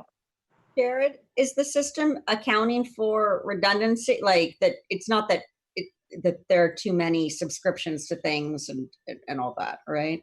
So truthfully, this time around, just because I have a better handle on it, as well as Kristen does, we zero-based everything and we think we caught all of the redundancies.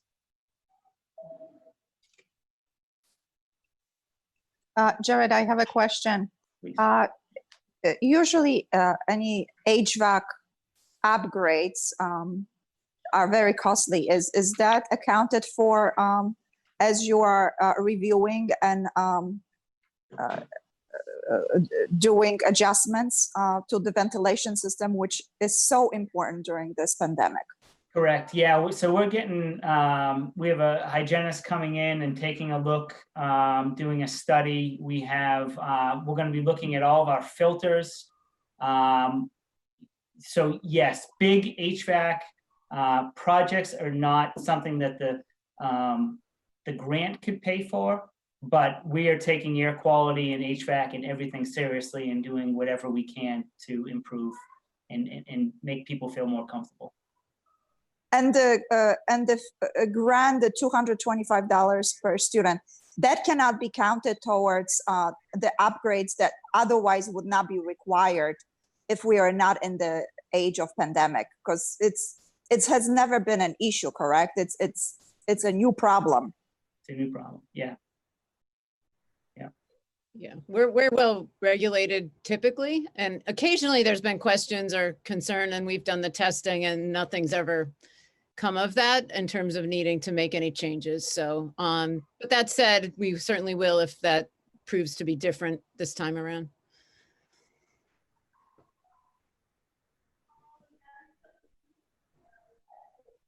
Any other questions? Jared, can we get a copy of the presentation? Certainly. Yep. And I'll post that up online as well. And Jared, just remind us, you're not here Thursday because I'm you're not here Thursday. So we might want to have most of our discussion Monday and Wednesday of next week, but don't hesitate to not bring questions. I'll get them to him as soon as he gets back. And just one last question for Jared. Are we looking at putting some money aside for additional hours? Teachers in special education will need to work with students one-on-one. Any specialists that might need to choose not the extent, yeah. Yeah, so we have about $150,000 contingency built into this. And if there are extra hours that are required because of COVID-related issues, you can charge the grant for that. So I don't know if Laurie, you want to speak more on that? Yeah, I mean, Ruth's been doing a lot of work to look at where actually we're trying to be really proactive with different needs that we think might be there. Part of that was offering a bigger range of summer services than we initially had planned. And we'll be doing the same as we re-enter kids and trying to be really thoughtful and just anticipate what those needs are rather than just react to kids who are struggling. So Ruth's doing a great job with all of that. And you mentioned, and Jared mentioned that we might be able to use some of those COVID funds since this was really a problem, COVID problem. Correct. Jared, in looking over your spreadsheets, and I appreciate that we'll get the slide deck so that we can look that over and talk with you next week. But in regard to the spreadsheets that are consistent with your slide deck summary, I didn't see much that was directly health service delivery related. Am I correct? You are correct. So there was sort of a reallocation of supplies and materials. We did increase like the nurses and just that when we zero-based the budget, we sort of said, okay, what do we need for COVID related? What are we not going to need? And sort of it was a wash. But now that we are getting this additional money, we know that we have extra monies that can be put towards health related. So we did get 30,000 masks, 30,000 gloves. We are ordering, they should be in before school starts, clear masks for all of our staff. Central office right now is in the high school. They're filled with sanitizers, these pails that we're going to be putting in every classroom. So what you're seeing is not a huge increase in those lines per se, but if you dug down and saw the zero base portion of it, you would see that a lot of it is PPE. Okay. So I think we are going to want to look at that over time, and I'll want to hear more about the personnel side of it as well, because of course a genuine zero-based budgeting exercise at some point in time doesn't reflect anticipated monies. It only reflects needs, and then it collides with resources. I understand that, but I hope that the health service delivery side, as it relates to personnel, has gotten a careful look with your team as well as with the DESE and local public health folks. Right. Yeah, and part of the challenge here is some of that's still a discussion in progress, but we needed to get you a budget. So, oh yeah, yeah. More to come for sure. Yeah. And Russ was very proactive, last March, last April. So we started getting stuff in with available funds we had in FY20 a little bit. Good, thank you. Anybody else want to move on to the CPS? I had a suggestion that the Carlisle folks might appreciate. I wonder if we should change the order of the agenda and do the calendar pieces, and then they could go. I was thinking that too. I was just gonna. Yeah, sure. We'd, let me see here. What would we need to do? Let's, We'd need we a need to do motion. the staff children enrollment as well. That's Concord people. Oh, Concord. Yep. Okay, because it's, the motion has both on there, but.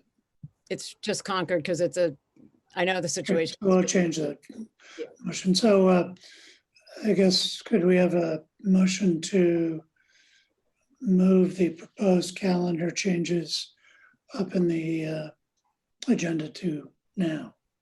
So moved. Second. For both? For both, thank you. Alexa, for both? Yep, okay. I saw the hand. Okay, let's do that. Proposed calendar changes. Well, I'll start. We need a vote. I'm sorry. Sorry, no vote, yeah. Need a vote. Roll call. Well, can Alexa actually second or vote? Oh, you know what? No. Right. Can't. Good catch. Somebody doesn't catch us on this. I don't care, but so I'll second for both. Thank you. Roll call. Booth. Aye for both. Rainey. Aye for both. Vote. Aye for both. Mustafi. Aye for region. Wilson. Aye for region. Johnston. Aye for both. Okay. Have at it. All right. Well, during the break, did you see that the DESE is on? Yeah, that's what I'm about to share with you is the email I found when we took a break. So indeed, the commissioner has reduced the 180-day requirement to 170 and reduced the number of hours down to 850 for elementary schools and 935 for secondary schools. So that's significant in the calendar conversation in terms of factors for us to consider. So given that that's new information, I'll preface all this by saying we had this discussion before that was a piece for us to factor in. So I thought it's still worth, I think, showing you what the recommendations were, and then we will reconvene the calendar committee maybe before Thursday. would be my preference, and revisit it with that new data. The commissioner is clear that it's the 10 days is meant for preparation. It doesn't say it has to be in preparation to open school. The latest start date is now September 16th. So I think we need to take that back for our own local thought processes with the calendar committee. And I don't know more than that. I'll have to get into the details after we get off. So what we had been thinking was the same mindset, different numbers, to have 5 days of staff onboarding and training and meetings and protocols and some professional development from August 27th, which was the original date they were to return, through the 2nd of September. We looked at September 3rd, which is the Thursday before Labor Day weekend, and liked the idea of doing some virtual onboarding of kids and starting to make connections while staff are present in the buildings and having that flexible kind of a day. And then that led to a student return on September 8th. What we anticipated could happen was, because of the relief at the state level, we would still have the last day of school as June 16th. So that is even obviously less of an issue now. So I think we need to go back and look at that. You can see we were heading in some of that direction anyway. What we probably will also discuss are conferences, PD days that are later in the calendar, and how that plays out with those dates. We had left that in limbo because we didn't know what kind of relief we might get from the state. And then the additional piece is to look for an early release day for all schools K to 12, and I can talk on pre-K separately if you'd like, but they can set their own times differently a little bit, every Wednesday. So that would be moving the typical Tuesday at K5 to Wednesday. Middle school usually is getting out about an hour early on Tuesdays. We would now go to a true half-day model on Wednesdays for them. And then the high school, this would be about that, with the intent, prior to the reduction of hours, we'd have to be doing remote learning for the kids in the afternoon. We now can rethink that, I suppose, and decide how to approach it. So that's where we were. So I think at this point, the goal is to just put it on your, your radar. I also wanted to be sure the community started to hear that we were thinking about this, just so they could know some changes were probably coming. I think everything else, we can take your questions and then get the meeting pulled together for the committee. And Lori, the only restriction is that we start school no later than September 16th. Right, okay. So that should be fine, I think. Yeah, Just to confirm, I think you said this, but I somehow lost audio for a second. The extra 10 days we have to use do not all have to be used at the beginning, correct? We could. That is my understanding. No, yeah. I have a question. Since it doesn't look like we will have the use for any snow days unless we lose power across towns, will we be able to use these days instead to account for professional training and not take away any learning time or days from the regional high school students? Yeah, this certainly gives us flexibility. We had already been discussing that perhaps, given that we're now in this, mixed environment, could we provide an asynchronous day of learning and have teachers doing other things on occasion? We may or may not need that now. So I think that's part of the discussion to go back after this new information's come out. So I think it's more of an update is what it turned into, which is totally fine. And then we'll bring you revised recommendations either Thursday or Monday, depending on when the committee can reconvene. Great. Any last minute comments on that or anything else? I have one more question. Do we know do we have an understanding of what private schools are doing in terms of professional training and how many days schools on average are looking at keeping the schools, keeping the students learning? I am talking with the private school headmasters regularly and about to pull a meeting together of all of them. I don't know for sure. They don't have the same 180-day requirement, so they have some different options than we do. And I don't know their agreements with their teachers, but I'm curious to find out myself. We've been talking a lot, trying to learn from each other. Okay. Anybody else?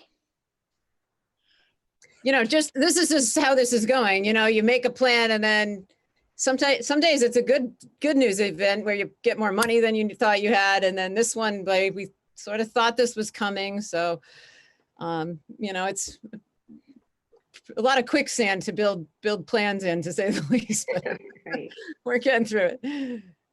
It's good to have some of that flexibility. Yeah, it is. It is. I guess one piece you might offer, Cynthia, just as any sense you have of your preferred start date. It does have to be part of the committee, but we would want to take back how far out you want to go now that the 16th is an option versus the 8th we were going to suggest. I don't know if the committee wants to give us any last words on that before we break. I'll weigh in.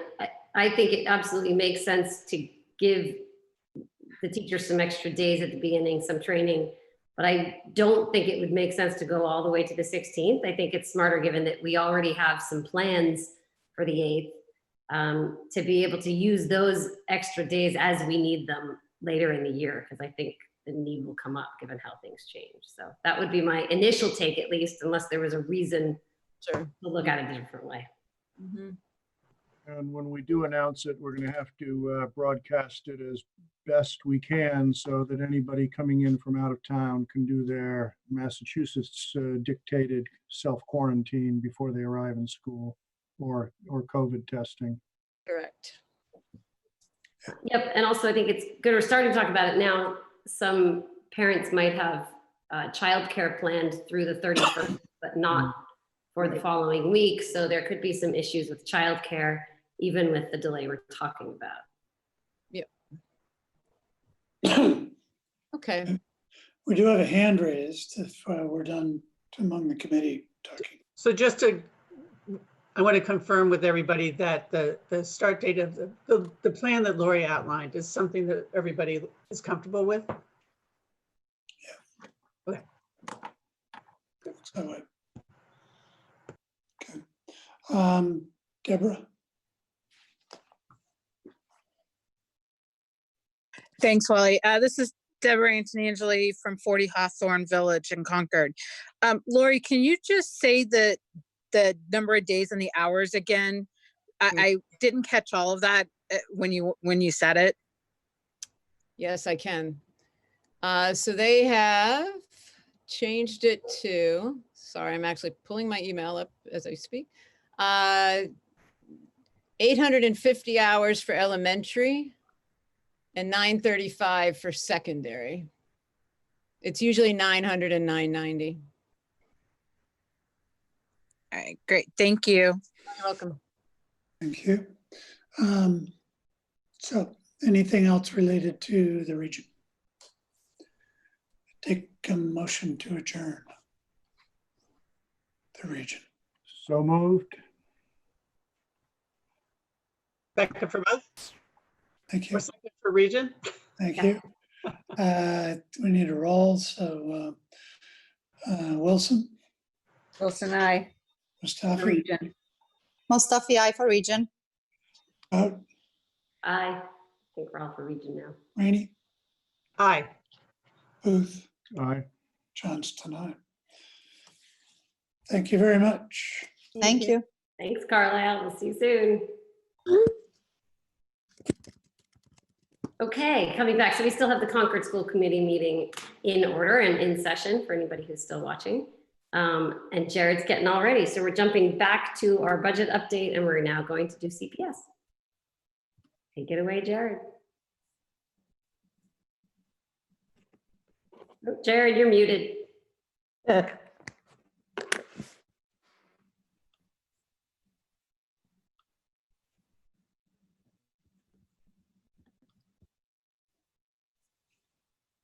Jared, you're still, But now, there we go. That's better. Yeah. very smooth. I'm smooth. All right. So it's going to be pretty much the same style and format, and I'm going to have Laurie start us out, which is basically exactly what she said before. Yeah, I'm not sure if there's anything I'd highlight differently here at the Concord level. I think summer school jumps out at me because the bulk of the increase was CPS related. I don't feel like I need to go all through it again with you. So I think overall the same approach and same strategy with different adjustments and outcomes. So we'll comment as you go, Jared, I think. Great. So I'll sort of just go over this again, just in case there's any new people that wanted to come in just for CPS. So again, to understand the FY21 budget, you need to re-understand the story behind the old FY21 budget that was voted in 2019, December. Because there are many similarities and differences between the two, but only a $5,681 difference. I will compare the two budgets throughout the presentation. We took the same zero-based approach that we took in the fall and reviewed every line. Again, you've heard me say before, but once we vote the budget in December, it's often already outdated, especially when it comes to staffing needs, and we're always looking to improve transparency and process. This budget will look very different than the one you approved in the winter. The process was very difficult due to all of the unknowns we faced and will change drastically at any time. The team had about 4 real weeks to put the budget together instead of 8 to 10 plus weeks that we are accustomed to. And we had to put this together with the crisis literally around us. This was a true team effort, and there was a real thought in the discussion with every budgeted line.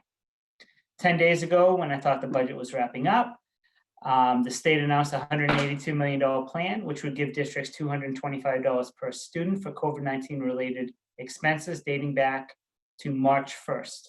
At this time, I anticipate $468,000 to be coming to the Concord Public Schools to be used for these expenses. This will greatly help us offset some of the budget, general fund budget expenses. So again, some of you are familiar with this slide, but for the new members in the public, here are the many expense categories that we zero-based.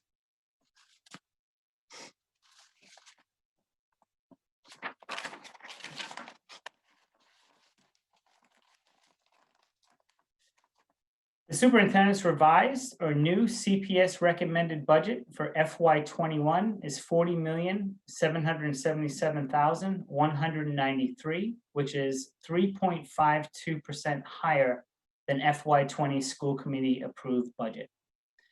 This chart breaks down the budget by DESI 1000 function.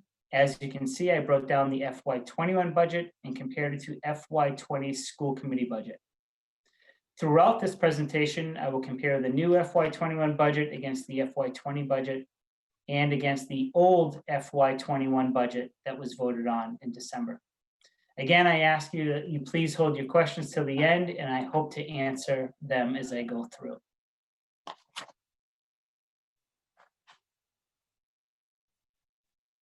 The superintendent's revised or new CPS recommended budget for FY21 is $5,681 less than the budget that was voted last December. There are some slight changes to many of the functions. This is just a high-level view of these changes, and I will go into further detail throughout the presentation.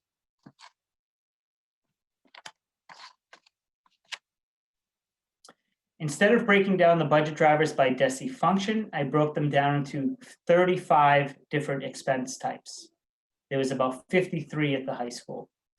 Some of these expense types include contract services, equipment, legal, longevity, stipends, maintenance, membership, overtime, PD, and approximately 15 different salary categories. The current increase over FY20's budget is $1,387,030, or 3.52%. And I've identified $2,090,110 in budget drivers. The first is a small amount, $25 in contingency, which brings our total contingency for CPS to $150,000 in this revised budget. Here is the special education team chair. We hired the middle school last summer, and since it was created after the FY20 budget cycle, it is now in the FY21 budget and showing as a driver. We hired 3 assistant principals for our elementary and middle schools after last year's budget cycle. They make up the bulk of the principals and assistant principals line. All 3 assistant principals were hired within, and their teaching position was not backfilled, which is the reason why the next line, teacher salary, is only increasing 1.33%. If you include the monies that were transferred to the principals lines, teacher salaries would actually be up $705,000 or 3.1%. The budgeted tutor FTE increase in FY21 over FY20 is 10. We did not hire 10 additional tutors in FY21.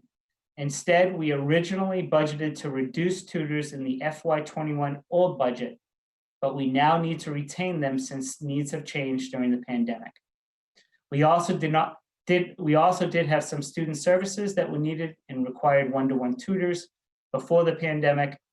These one-to-ones helped keep these students from going out of districts, but they are now a fixed cost. Up until a few years ago, most of the middle school student activities were funded by Parents Association, but now they are funded partially through a revolving account that is dwindling, and it now needs to be part of the general fund.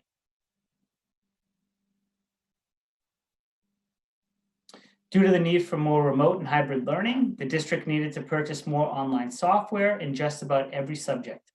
Between April and June, many of these softwares were free to the districts as a trial, and we will now need them to be a fixed cost. Some of these costs could be charged to the COVID-19 grant that I will talk about in an upcoming slide. The special education tuitions are misleading.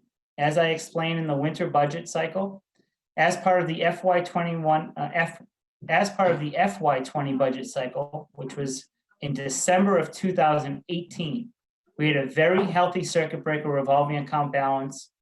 And to build the FY20 budget, we increased our general fund circuit breaker offset by $150,000 more than we were expected to get to ease the general fund tuition cost. This past winter, we did not expect to have any circuit breaker rollover, and the additional $150K was not available to offset. This situation has now changed a bit, and I expect to have over $600,000 in my circuit breaker revolving account. This was not applied to this budget and could be used as an offset to our request to lower the budget if the committee chooses. Our overall tuition costs are down, which will decrease our circuit breaker reimbursement amount, which was already accounted for, and another reason for the increase in the general fund expenses. FY21 was the first year offsets were shown in the general fund lines. This gives us the real cost of what special education tuitions are at the time of budget development. Utility costs, again, are unpredictable, and they're more in line with FY19 actuals, but they're still showing up as a driver. Lastly, we need to continue our 10-year bus replacement, and 2 buses will be needed for next year. So overall, we identified $2,090,110 in budget drivers. To offset the budget drivers, we identified $617,871 in cost savings. Our contract services are decreasing $141,000, but between special ed and maintenance, we are down $243,391. In both departments, we are doing more in-house with our own employees. We consolidated the kindergarten contractual lines, and we budgeted translation services in its own line in this revised budget. Special education transportation, due to the formula, is increasing $65,861 over the FY20 budgeted amount. And we now have a toner contract that is now budgeted in this budget for $26,445. Equipment requests across all districts were reduced $83,989.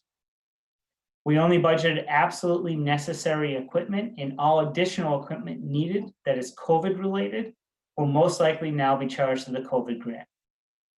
Field trips accounts were reduced significantly since we would not be doing out of district field trips next year. We did leave money in the lines for virtual field trips. We reduced professional development, $92,810 across the districts, but teachers and staff have really stepped up, as Laurie explained, and taught PD classes to each other with a plethora of options. Also, there is no in-person outside PD happening in the near future. We had a reduction in the aides lines as well as the clerical lines, although the decrease in clerical is more of a budget correction and not a reduction in FTEs as explained this past winter. The salary non-union savings is mostly due to the ways employees were classified in the FY20 budget versus the FY21 budget. And lastly, we reduced the in-person substitute lines in the revised budget, resulting in a 47% reduction in this category. We still do have monies in our long-term sub-account lines. One of the many reasons we are keeping all the staff was this all hands on deck approach, and filling some of the ways we utilize our sub with our increased staff will be explored. These cost savings amounts offset the budget drivers, which resulted in the $1.38 million increase.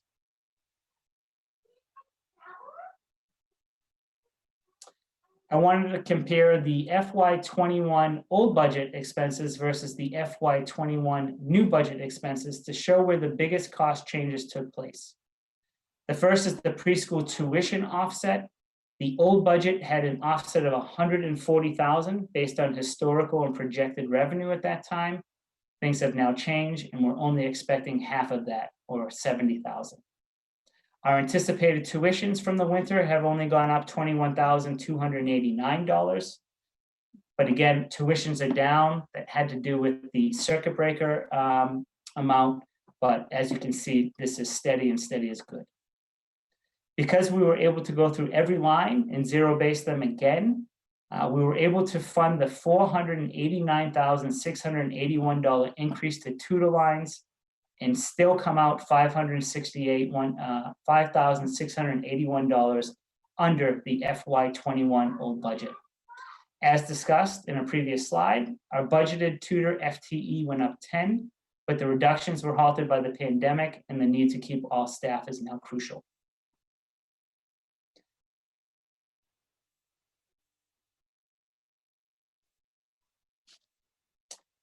To find money to fund the tutors, the little bit in tuitions, and the reduction in preschool revenue, we needed to find more cost savings.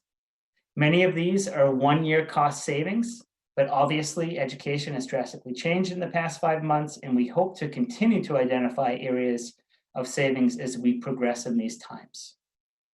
These amounts you're seeing here were reduced from the ask in December.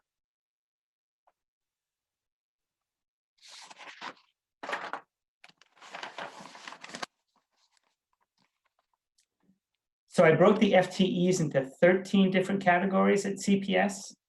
This budget includes approximately 387.09 FTEs. FY21's budget was the first time we tracked FTEs this closely. Again, some administration, clerical, HR, and maintenance staff are split between the two districts, and this does not include our transportation driver staff.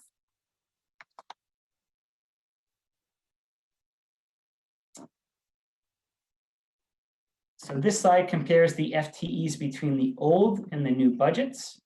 The increase from the winter's budget is 7.93% due to the tutors. The total increase in salary, I have a buddy. Hey, move on. Laura. Sorry. The increase from the winter's budget is 7.93 FTEs due to the tutors, as you can see. The total increase in salaries from FY21 old budget was $274,811 more. Part of the 489,681 in tutors was offset by these reductions.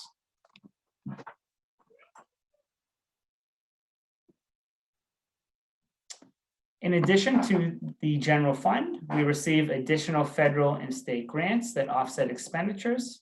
We budgeted $290,000 in salaries to be offset by the METCO grant and $138,000 to be offset by Title I. We charge preschool salaries against the revenue, but we, as I said, are projecting a significant decrease in preschool revenue this year. And here is the estimated amount for the CARES Act and some of the purchases that we expect to make with this money.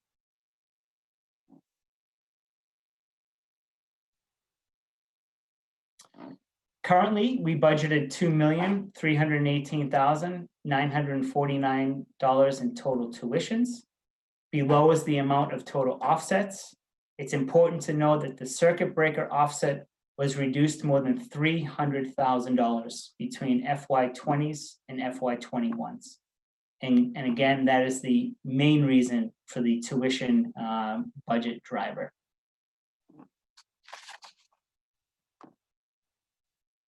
At this time, we are projecting 26 out-of-district students.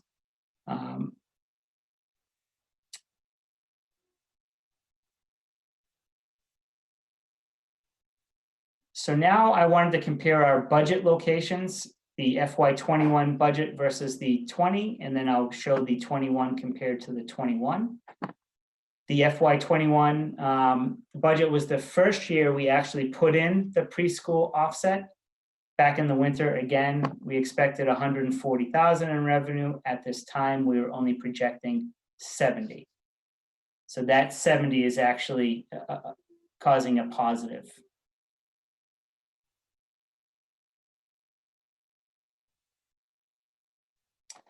Every category you can see was decreased in the new revised budget.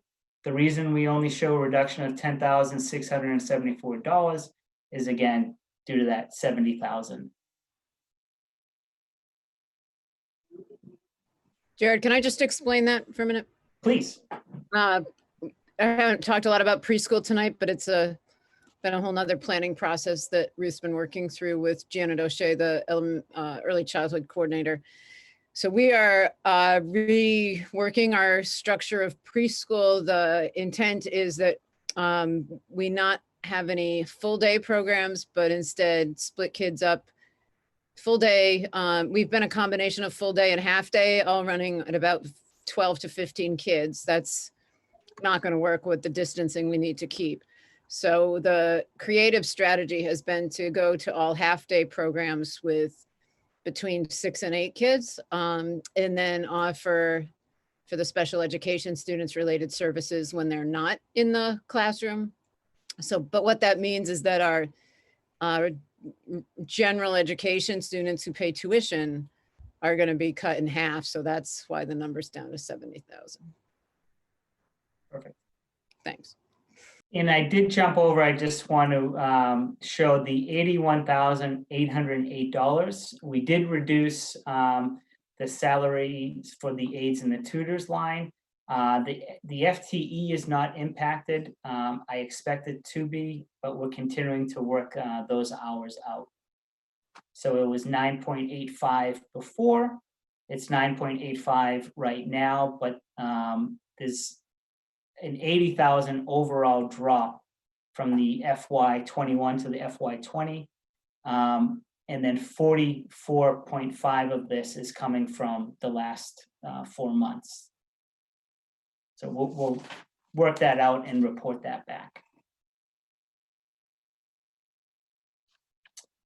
So the district-wide elementary location is decreasing 23%. This is mostly because we moved all of the special education tuitions to a district-wide account.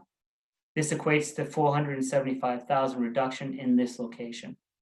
District-wide field trips were reduced here.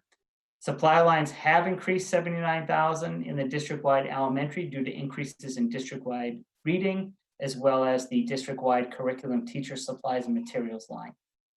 These are increases due to COVID-19 related reasons and could be charged to the grant as an offset.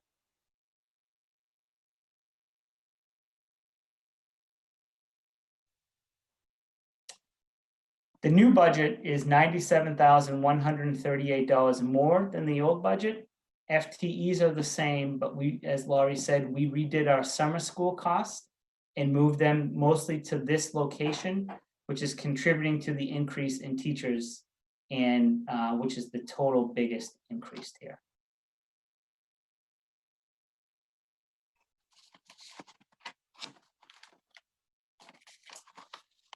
Alcott is increasing 4.75% over FY20's budget.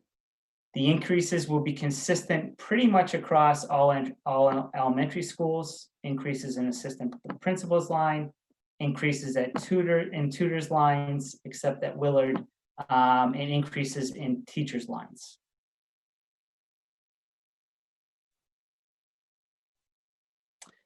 Alcott's revised budget is 0.92% higher than the FY21's old budget. The increase in the tutor line is here, but you see there are reductions across the board in other areas, and then a small increase in the curriculum textbook line.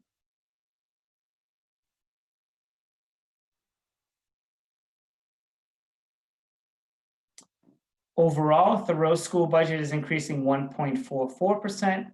Special education contract services have decreased. The teachers line has decreased due to the assistant principal's money being moved out, a reduction in a section of kindergarten, and some attrition from FY20's retirements. The tutors and aid lines have also increased.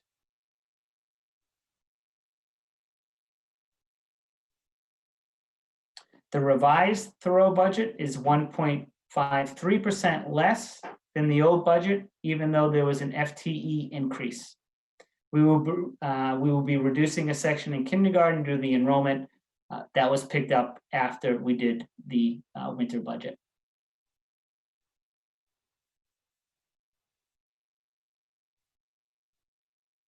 Can I just jump in, Jared, for a second? Because I just want to state the fact that enrollments are going to move around as we offer remote options. We're still gathering incoming K kids. Kids are still registering. There's a lot of moving pieces. So this is our status as of today.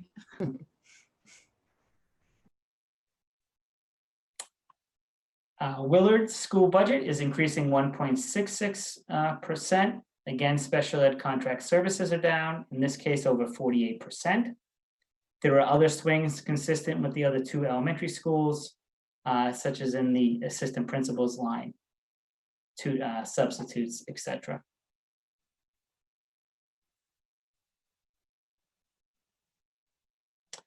There is a need for an additional section in the 4th grade at Willard, which was identified after the winter's budget. Due to the reductions in other areas, the Willard budget is only up $4,614 than the old budget, even with an increased FTE.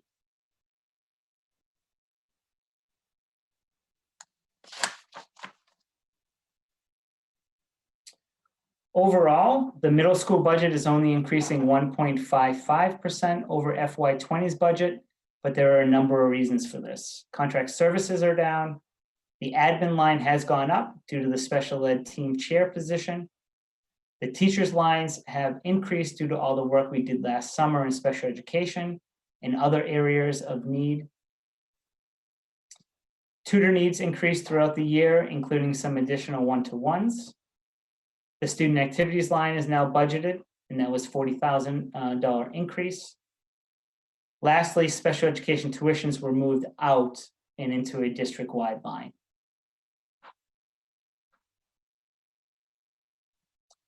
The revised middle school budget increase is only $995 more than the winter request. There was, as you see, a large increase in tutors since the winter budget, but offset by other reductions.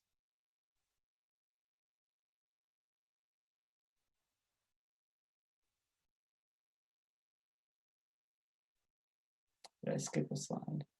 Yes, I did. Yep, here's the 995. Sorry about that.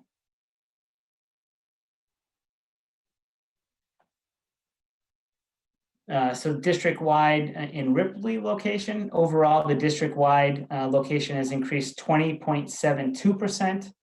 Over FY20, the increase here in contingency, contract services are up mainly due to the ink toner contract and special ed transportation.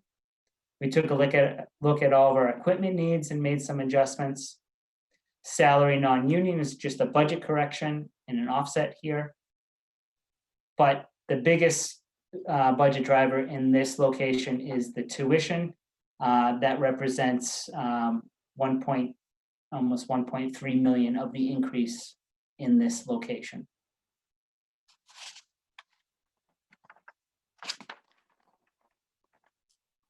And finally, the district-wide location revised budget is actually $57,985 less than the winter's request. And then just really minimal changes in the district-wide account.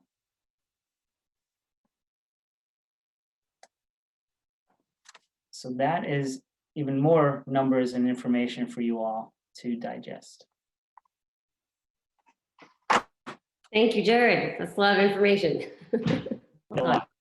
And I'll share these slides so you can really take a look at them. Great. So I'm sure there are a bunch of questions. Before we get into them, let me kind of take the temperature of the committee here. I think we have a couple of options. We can go through all of the questions that come up right now, or we could wait until our budget discussion next week, or we can go with a hybrid, since we're good at those recently, of throwing out any, kind of quick questions for clarification now, with the deeper discussion waiting until next week. So just want to get a feel for any thoughts on that. Perhaps your most recent comment or suggestion, ones that need to be answered now to frame it so that we can dive deeper next week. Yeah, that would be my suggestion, my leaning. Okay, so any framing, clarification, understanding questions? Well, just by way of housekeeping, Jared, if you can get it to us in a form that's not a PDF, we might be able to print it out as we wish for our own note-taking purposes, which might be different from one member to another. The presentation? Yeah. Yep. Thank you. So, and I'm very content to wait. I want to digest what you did by way of distilling, summarizing, put it against the detail you already gave us. It looks like it's very consistent, perfectly consistent internally. And so thank you for having it ready for tonight. Yeah. And I'm of the same mind. I can wait till next week. Okay. Wally or Alexa, any questions? Alexa's good. No. All right, Jared, that means it was a perfect presentation. No one has any questions. It's linked into our agenda so the public can access the presentation. Yeah, perfect. Okay, good. So we certainly will go into more detail. As Lori mentioned, we have a meeting Monday night, but we also, is it Monday night? Yeah, Monday night, but also Wednesday afternoon from 1 to 4, I think it is, we have a budget workshop scheduled. And so that is purely to dive into the details of this for further discussion. That's this week or next week? I'm losing track. Sorry, that's next week. My bad. Next week. Thank you. Yes. This week we do still have a Thursday afternoon meeting, but the budget workshop is next at 3. Wednesday. Is that correct? 3 Sorry? o'clock Thursday, yeah. Thursday at 3. Yeah. Exactly. Okay, good. So we're done with the budget update. We already did calendar changes. I think we're just moving on to action items. We have one vote to approve staff children enrollment. Does anybody have it in front of you to read the wording? Yeah, I'd be happy to. Great. And we need to adjust it to just the Concord School Committee. It's not a joint. Right. Right, but there is, I believe, with a staff acceptance for children at CPS, is it not inferred and the practice that this child would move on to or the children in this case, to the regional district? Is that not correct? That is correct. Yeah, okay.